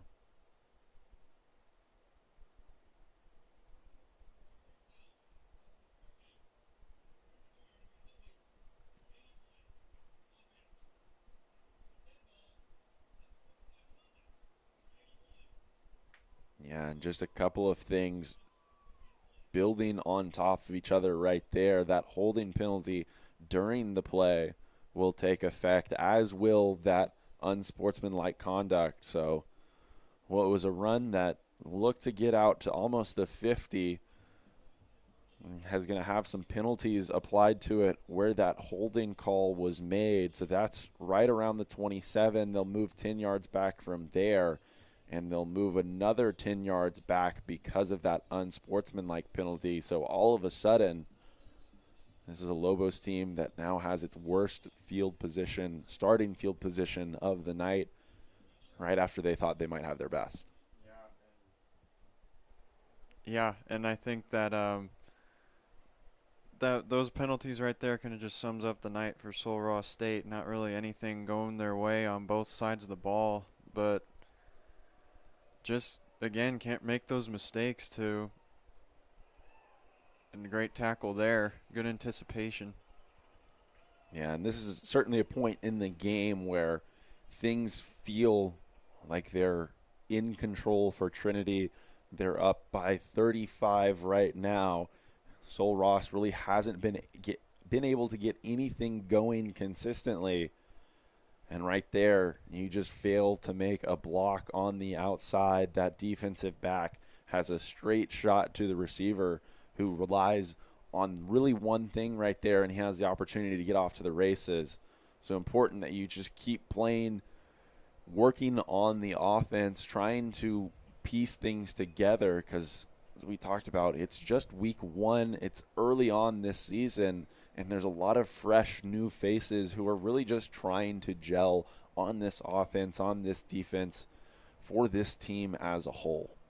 Yeah, totally agreed. And I think a lot of this too, just kind of this half maybe for Sul Ross State is just maybe try new things and try to just see what they can implement to next week's game, because there's a lot of football left to be played this season, and they can still put together a good season this season. And it's just about adapting and overcoming some of the things that didn't work, and simply just trying new things and implementing them for the next week's game.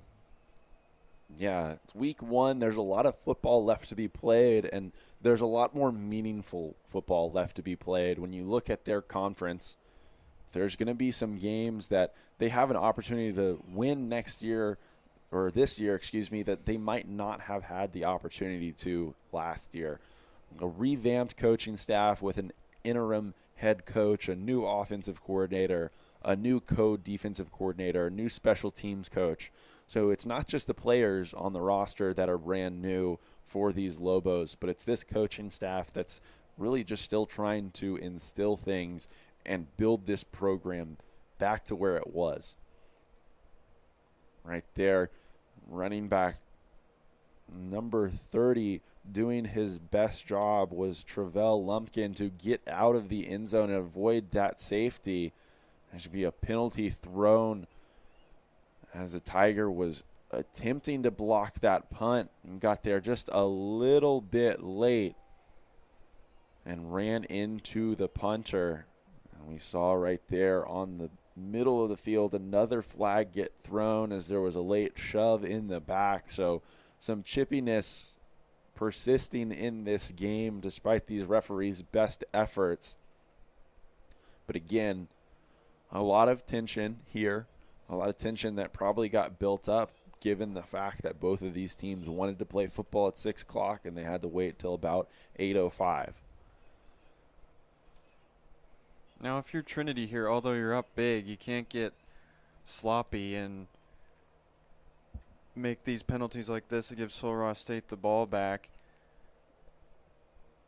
Yeah, you're absolutely right about that. It's something that these coaches and even these players aren't going to be happy about during this next week. They'll get in there, they'll watch film.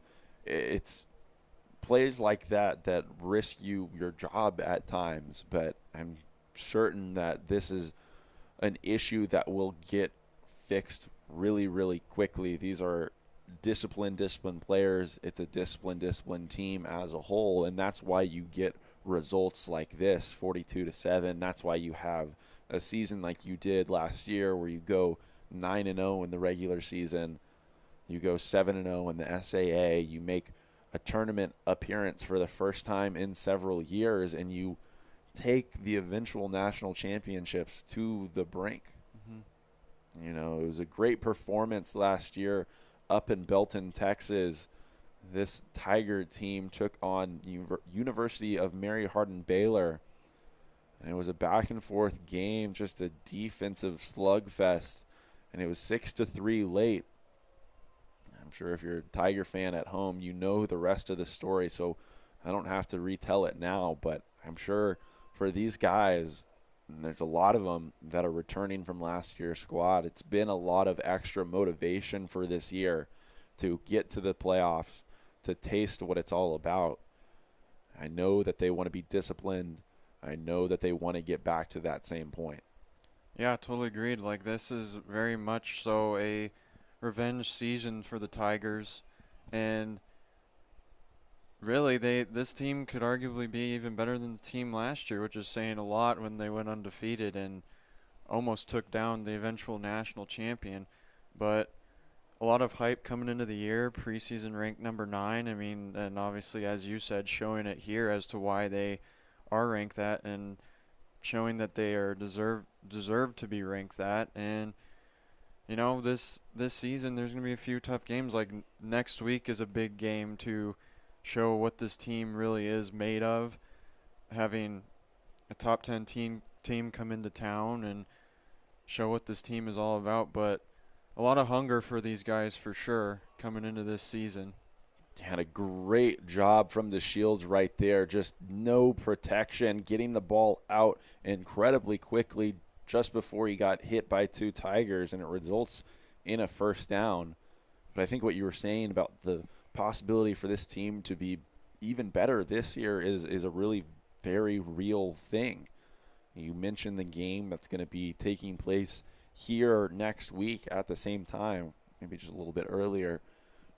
God forbidding any rain, but Trinity will host Wheaton College, the number 8 team and a perennial powerhouse in the Midwest. They'll come down and visit from Chicago as DeShields again fires that one over the middle, and it's nearly picked off as Caleb Harmel comes up.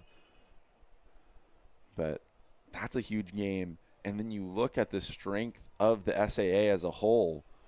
You have Berry College and you have Center, who both finished 3 and 4 respectively.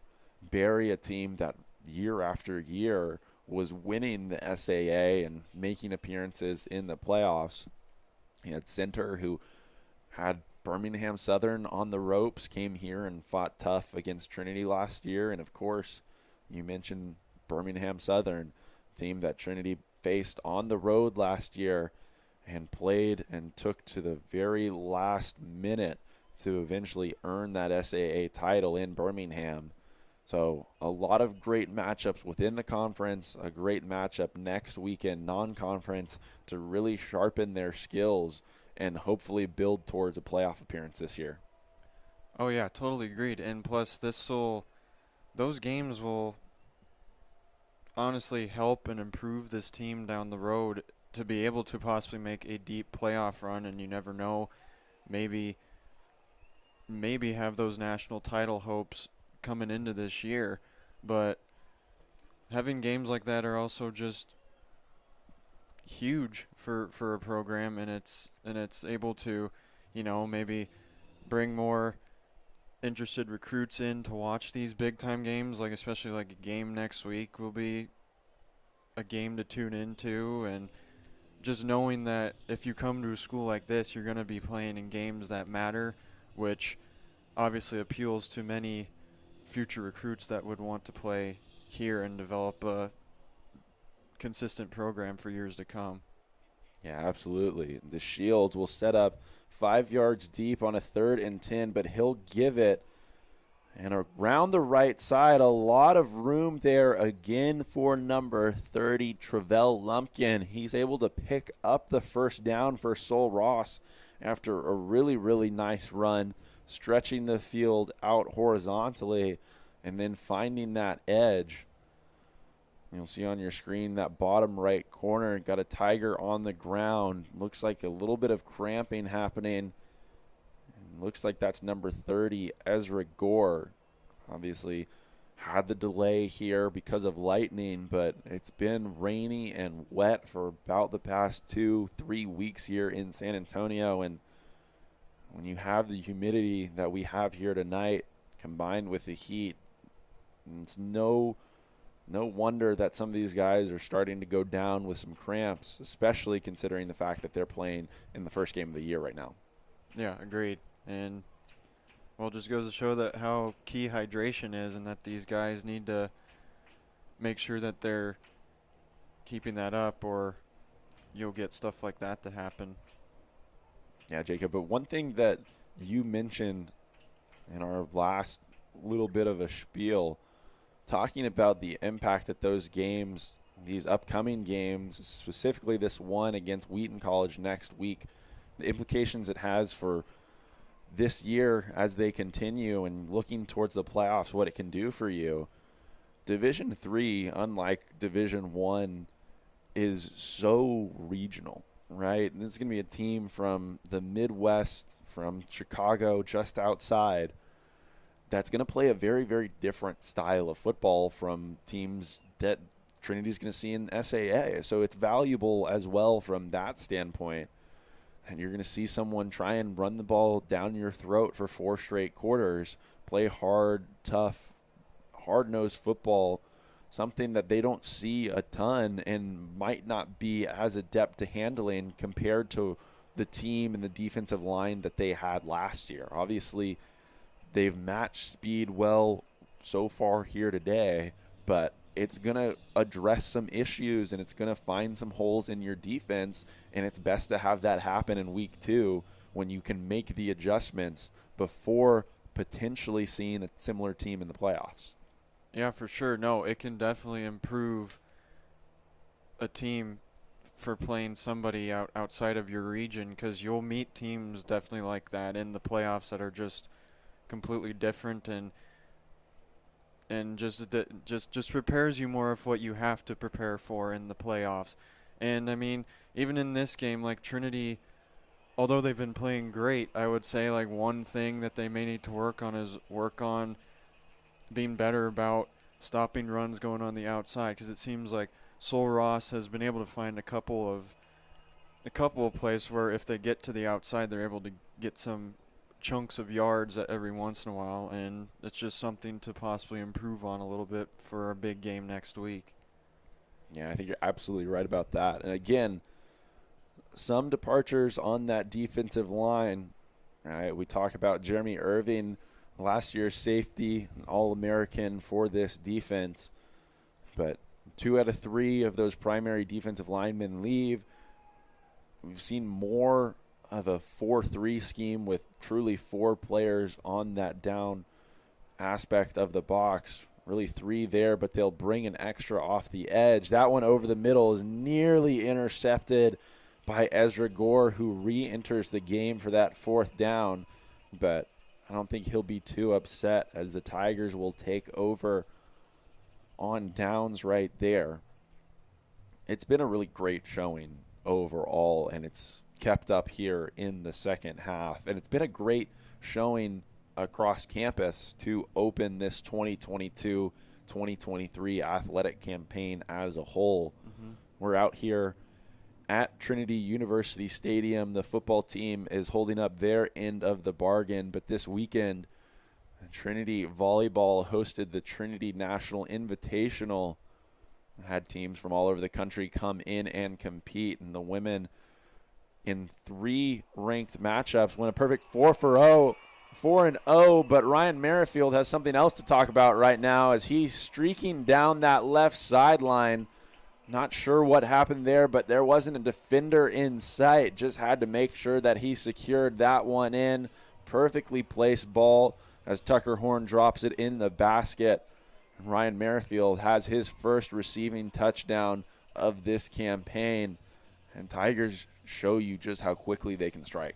Oh, yeah. Well, I think that was just a complete miscommunication on defense. There was not a corner on that side guarding Merrifield, and it was just perfect execution. Just run straight ahead. I'll get the ball to you and see you later. 6 points later, Trinity is going to go up 49-7.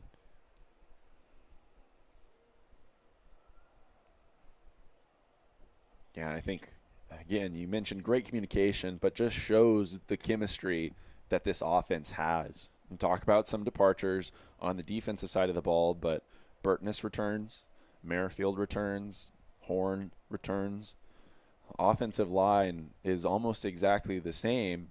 All 5 of the starters from last year's team are currently on the roster. We had a competition at one of the positions, so you have someone new in there, but he's still been a part of this program.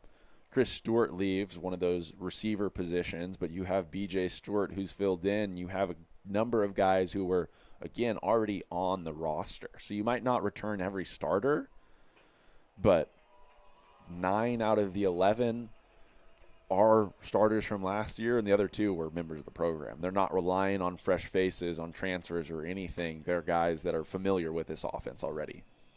Oh, yeah, and that's what can lead you to be a team that in the preseason was ranked as high as they were, because you already have all these guys that have played together. They know each other, and as you said with the chemistry, they just have great chemistry with each other, and I mean, have a chance to do something honestly really special this year, and possibly have the chance to maybe go to a national championship. So I mean, there's definitely a lot of promise with this team, and not just on the offensive side of the ball, but on the defensive side of the ball. And as I've said before, even with these new faces, there's these guys have shown so far in this game that they're going to contribute very quickly, and it just shows the depth that this team has, which is very promising to see. Yeah, absolutely right about that. A ton of receiver options here tonight. Burtness, Merrifield back. Monego has had his name called a couple of times. Carter Self, BJ Stewart has come up with some big plays. There's a ton of others that I'm sure will call the rest of the way this year. It's a competitive team that has big hopes, big aspirations. And you mentioned they start the year, the preseason number 9. Volleyball that we were talking about came in ranked nationally as the preseason number 5 team in the country after another great campaign last year, making it to the Elite 8 round of that championship. And again, we mentioned they host the Trinity Invitational this weekend. Go a perfect 4-0. They don't drop a set either, including wins against number 6 Barry, number 1 Wisconsin Eau Claire, number 24 in the country Transylvania. So just incredible performances all across campus here. Trinity men's soccer coming in as a preseason number 16 team. They're getting things underway here today. Trinity women's soccer was in St. Louis. They got a 4-1 victory earlier today. So the fall semester is kicking off, and it's kicked off with a bang here this weekend. Yeah, and to mention volleyball, that's really cool and really impressive to see. Like, taking down the number 1 ranked team in the country in straight sets, just sweeping them, like that's awesome to see. And all the other teams are looking like they're poised to have great years this year, which is very exciting to see. And I guess a little tidbit about myself, I'm on the men's golf team, and our team is looking like we could have a good squad this year, so we're looking forward for our season to start. But yeah, I mean, I think every sport here at Trinity is just showing that they're poised for some strong years. And even like you mentioned before, like the 4x100 relay setting the school record, like that's, I mean, it's good to be a Tiger like here.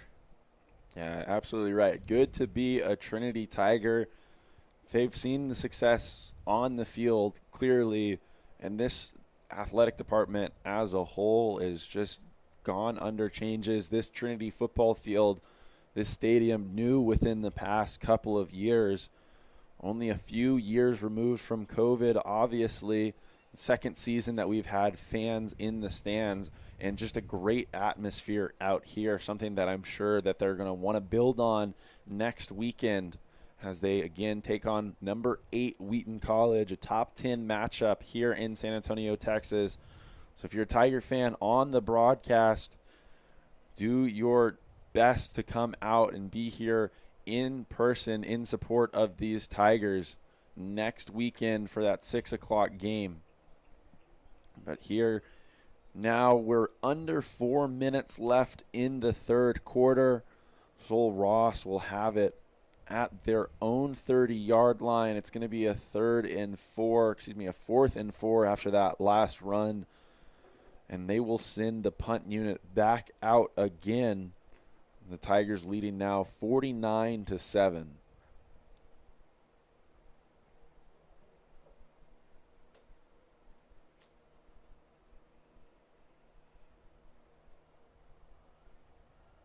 And now at this point in the game, starting to see a few new fresh faces for Trinity pretty much on every side of the ball, including the returner now.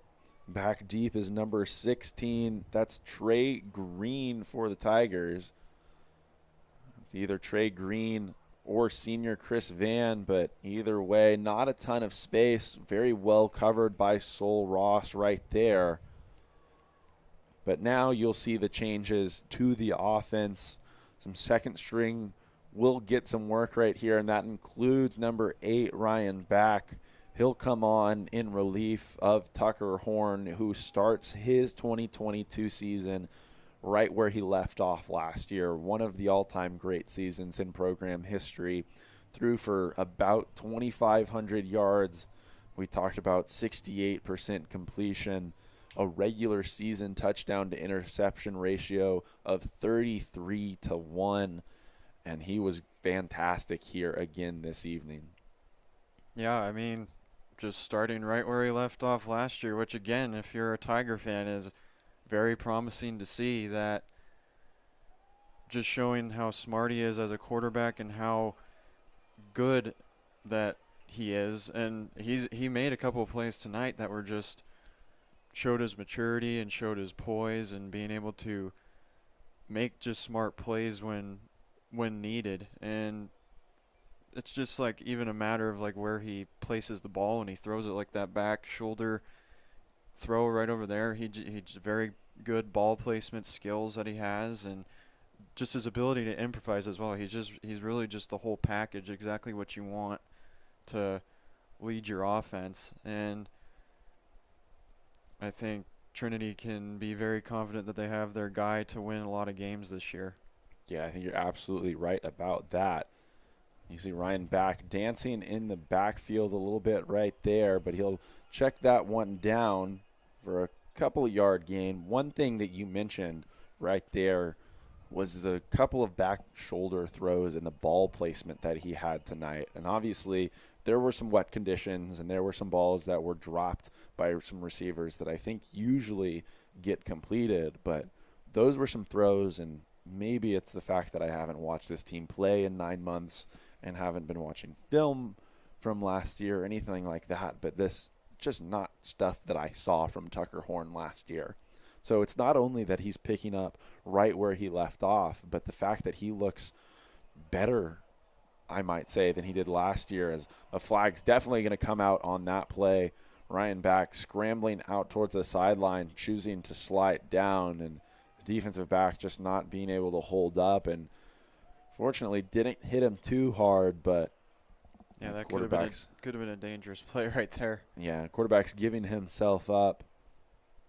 Any sort of contact, anytime you launch and lower into that sliding play are certainly going to get called. So perhaps not the most malicious intent right there, but and either way it's going to cost the Lobos about 10 more yards. And that'll put Trinity into Sol Ross territory.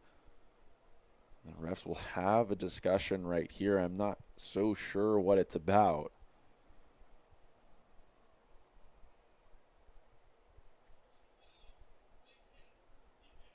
And ultimately, it is that personal foul call that's going to go against Sol Ross that will give Trinity a first down.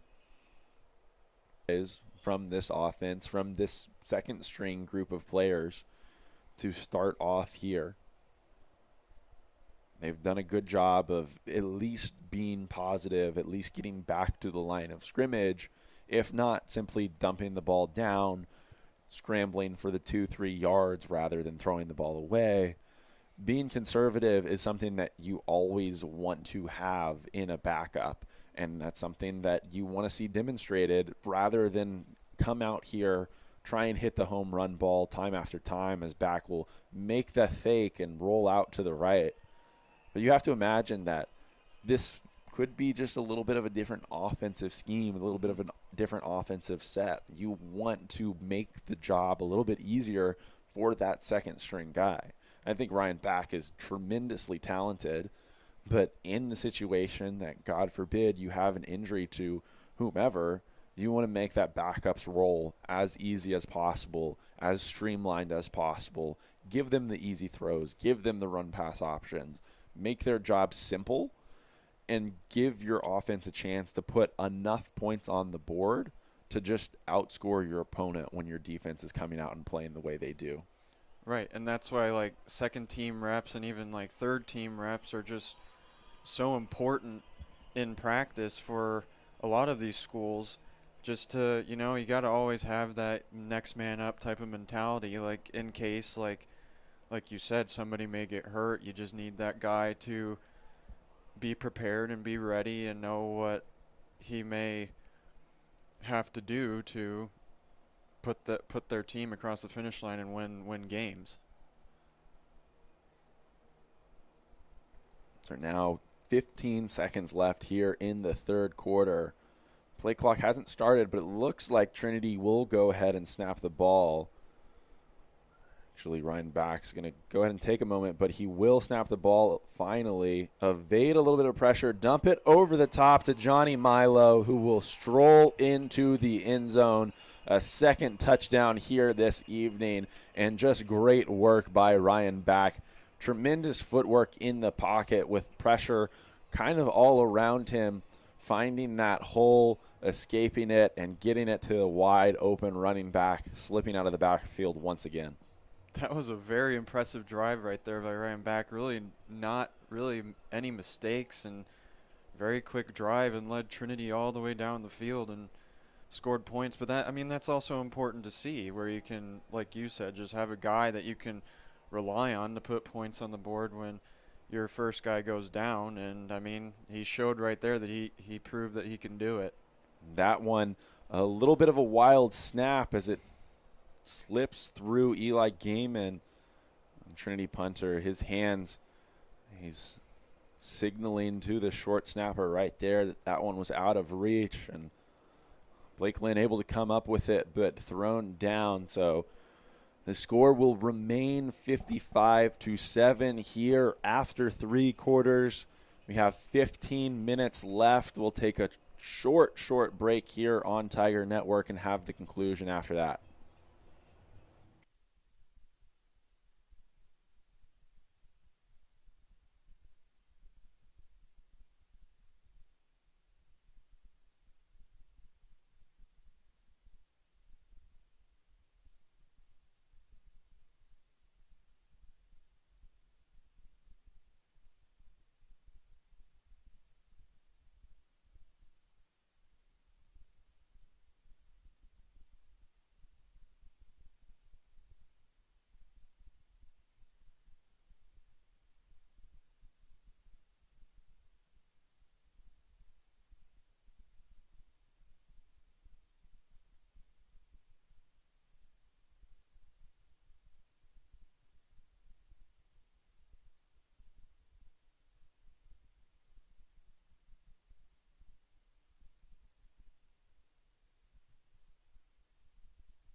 So it looks like there was some sort of dead ball penalty at either the end of that play or in between quarters, because Trinity will kick from the 50-yard line. And instead of Blake Lynn, it's going to be number 39, Tyler Huettel, the transfer from St. Olaf College last year. Was a first-team All-American as a special teams player, so he'll make his debut for the Tigers, and he puts that one out of the back of the end zone from the 50-yard line. So he does his job there, and he'll trot off the field. But now, on the other side of the ball, we'll continue to see some more second stringers. We saw them on the last time out, but now we'll really shed some light on them as they continue to work. But even for Sol Ross right now, looks like they'll make some changes. Number 17 in there at quarterback will be a replacement for TJ DeShields. That's Trent Graves. He's another transfer coming in from a community college. He'll show what he's got in this fourth quarter and see if he can have any different results against some Trinity defenders, but to start it won't be the case, as there's some immediate pressure on him. That was number 41 for the Tigers in his face. That's Charles Gilbert who was able to deflect that one. And we talked a little bit about it in between breaks, or in between being on air. These second teamers come out, and obviously they get rotated in pretty regularly with those first team guys, and I think it shows here when it's a full group of them. There's not a whole lot of a drop-off in regards to their performance as a unit.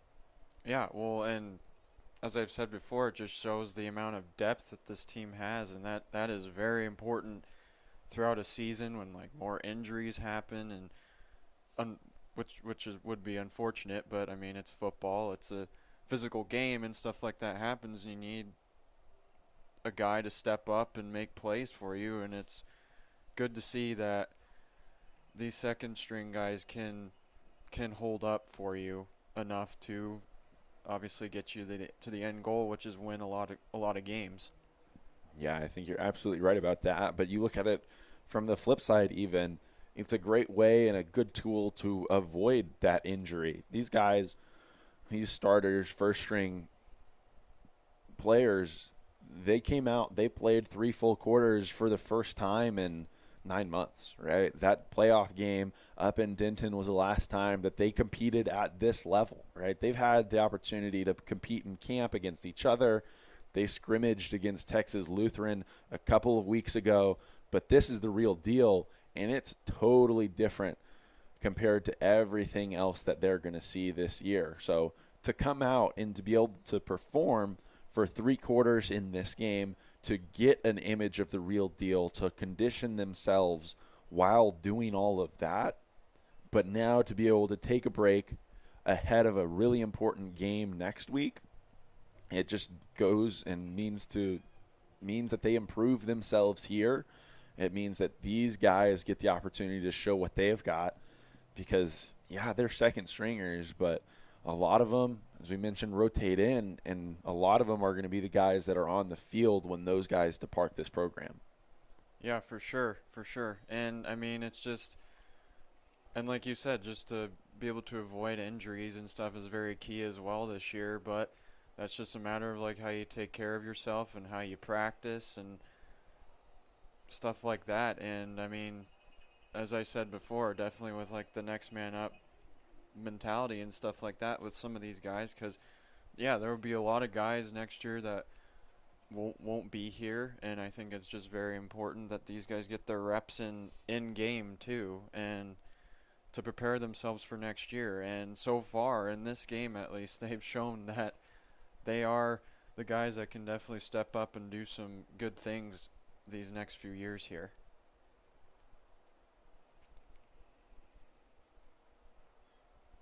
Ryan back.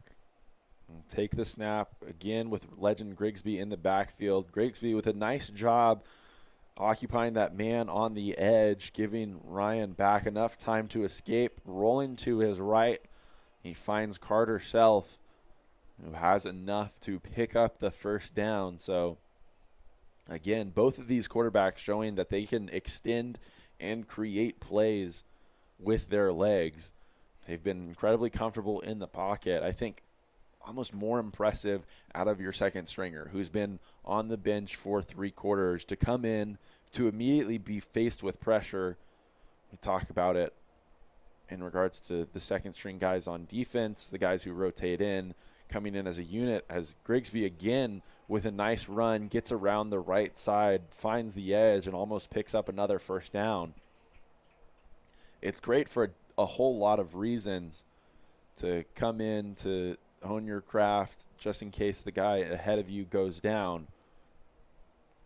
But to be at the helm of the offense, just a totally different role from coming in as a wide receiver, coming in as a defensive back. So incredibly impressive to see him and the pressure that he's facing against a lot of still really good defenders out there for this Sul Ross team. Mm-hmm. Yeah, well, and it just goes to show like how well that this coaching staff here at Trinity has prepared these guys who are on the second team. Like, hey, like if your name is called, this is what we're calling you to do, and it goes to show that they've looked very, very impressive tonight with the 2 drives that we've seen so far.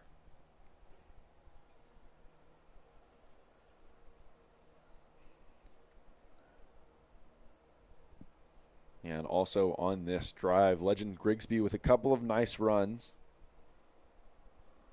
doing his job coming off the bench. But Johnny Milo will take the handoff here, and he stays up, bouncing around there like a pinball, doing his best to get every last yard, and he'll get 5 before he ultimately hits the ground. But there's going to be another penalty thrown. That umpire that you saw enter your screen from the bottom right through the flag that's out of the frame right now. So maybe some continued extracurricular stuff, but we'll wait again to get the call.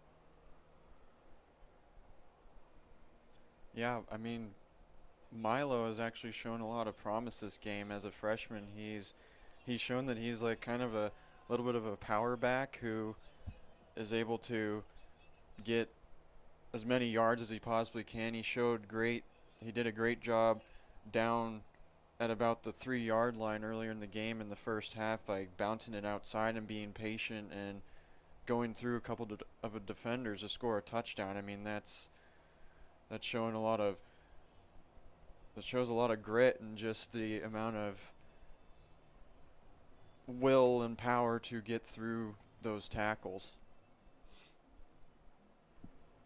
Yeah, I think you're absolutely right about that. And that last penalty wound up to just be a delay of game on this offense. But that'll force Coach Urban to take a timeout here, as you can see all of Trinity in the huddle. Coach Urban in the black in the middle, coaching his team up here even when he's up 55-7.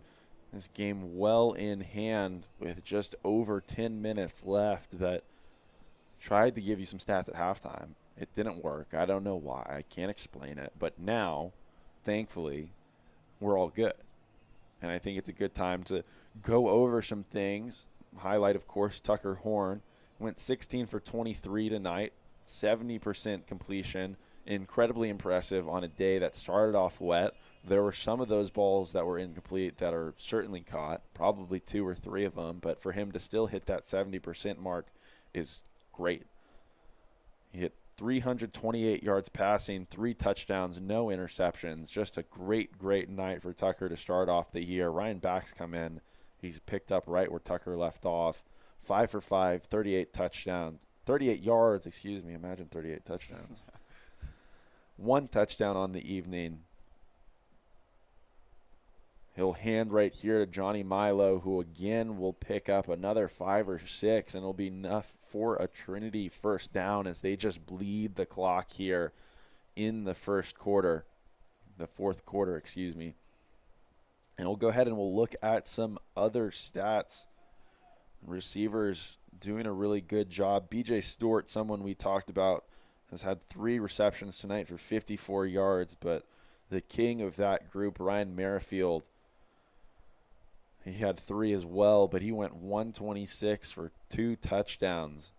Just absolutely impressive. Coming back as one of Tucker Horn's favorites. I would say it's pretty efficient when you can have your average yards per catch at 42 yards. Yeah, and certainly something that we didn't see from him last year. You look at the guys that they had and the ones that came back. Austin Burtness, clearly the biggest wide receiver, the biggest target for Tucker Horn. He's more of a deep ball threat. He's going to run some of those longer routes. Last year it just felt like Ryan Merrifield ran so many slants, was really predicated on being a fantastic route runner and establishing those short passing game, the middle range, 10 to 15, 20-yard passing range. But as you mentioned, 42 yards per reception is not half bad, but certainly helped out by that big 63-yard touchdown that he was able to capitalize on. Yeah, well, and as we've kind of reiterated tonight, it just goes to show that he's seems like he's going to fill in a new role and be that more deep threat type of guy and just replace his predecessor before him. And I think that he's obviously done very well tonight with that. So Merrifield doing a great job leading the receiving core in yards on those 3 catches. We mentioned B.J. Stewart, those 3 catches, 54 receiving yards, but just great in the return game. 102 kickoff return yards on the evening. He adds 25 more on punt returns, so a total of 181 all-purpose yards, and we haven't seen him return a ball this half that I can remember. He hasn't been in the game in this fourth quarter after these second stringers have come in. So a great performance through just 3 quarters for B.J. Stewart. And you have to imagine in other games, maybe he's not going to have the opportunity to spring it every time out there, but he's going to have the opportunity to make some big impact plays against some top-tier talent like Wheaton next weekend, like Birmingham Southern here at Trinity in a couple weeks. Yeah, totally. And I mean, with BJ, he could be a big factor in the outcome of games for sure, with sometimes a big time return for touchdown, or just flipping the field position on a team. It's momentum stuff like that can be just massive for teams throughout long seasons. And that right there was a high snap to Tyler Huettel. We mentioned a first-team All-American who transferred into Trinity but has been kicking and punting behind Eli Gaiman and behind Blake Lynn this evening. He's coming into the game here late. Originally, a flag was thrown on that play as he dropped the ball and was barely able to get it away. And he got hit on that punt, but I think those two things came at the same time. That defender was hitting him as that ball was hitting his foot. He did a good job trying to get it away, and really the defender was on time. He just didn't hit the ball.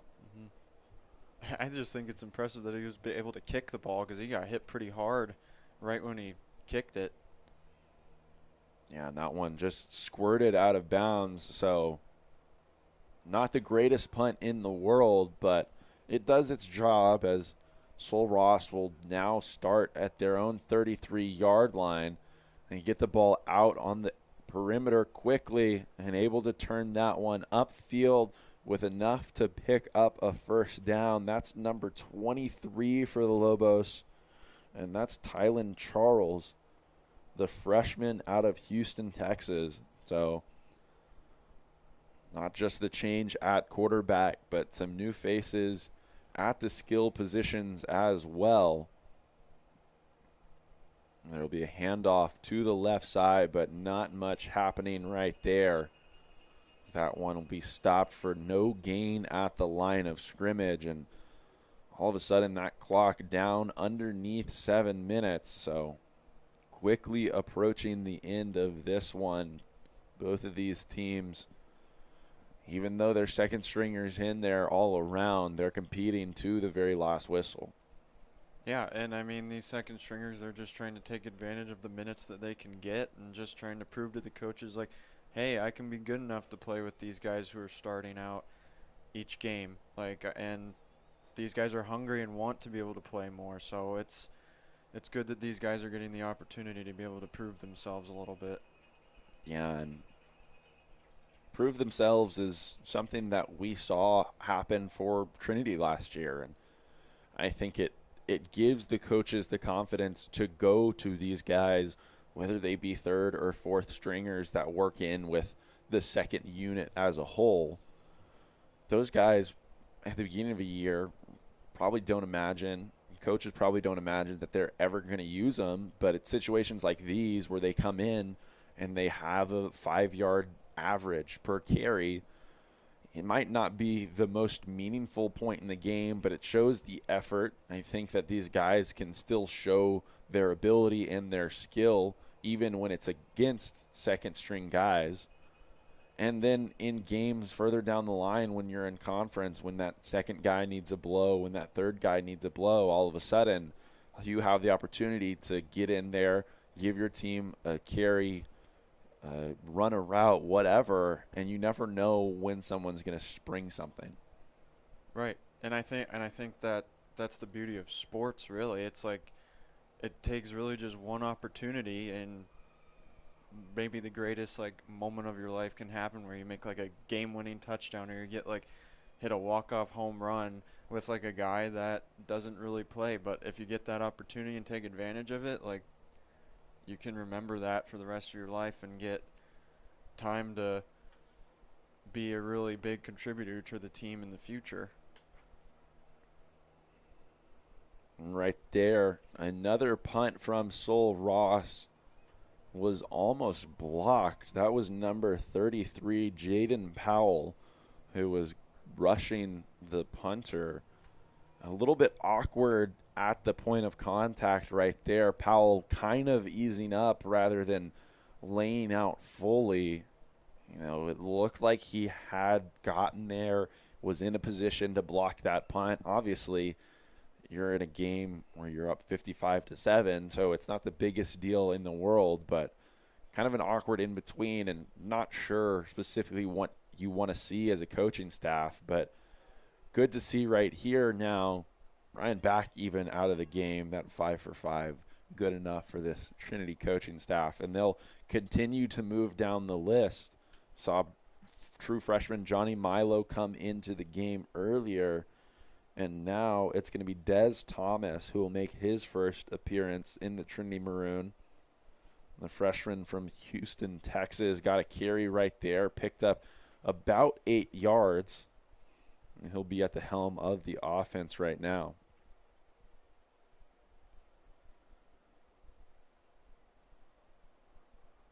Thomas will hand off again to Johnny Milo, I believe. He gets up right there.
young season.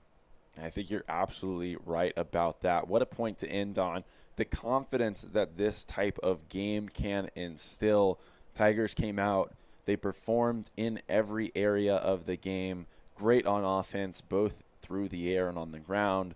Special teams in every area of the game. Great on offense, both through the air and on the ground. Special teams did its job, not just B.J. Stewart in his returns, but also in pinning this Sul Ross State team deep on their own kick returns. And then, of course, the defense picking up where it left off last year was absolutely phenomenal. All of that combined for a Trinity victory, 55-7 over Sul Ross State. It took us a little while to get going here tonight, but it was worthwhile in the end. I want to thank you for joining us here on Tiger Network. We want to thank our student workers on the camera in the control room. Thank you to Josh for all you've done to make this happen on a night where I know there's a lot going on. Thank you, Jacob, for joining us here on Tiger Network. It was a pleasure to call this one with you. Pleasure to you as well. And we hope you're back on the broadcast. For Jacob Mason, I'm Luke Terry. Thank you very much for joining us tonight on Tiger Network. Have a great rest of your evening.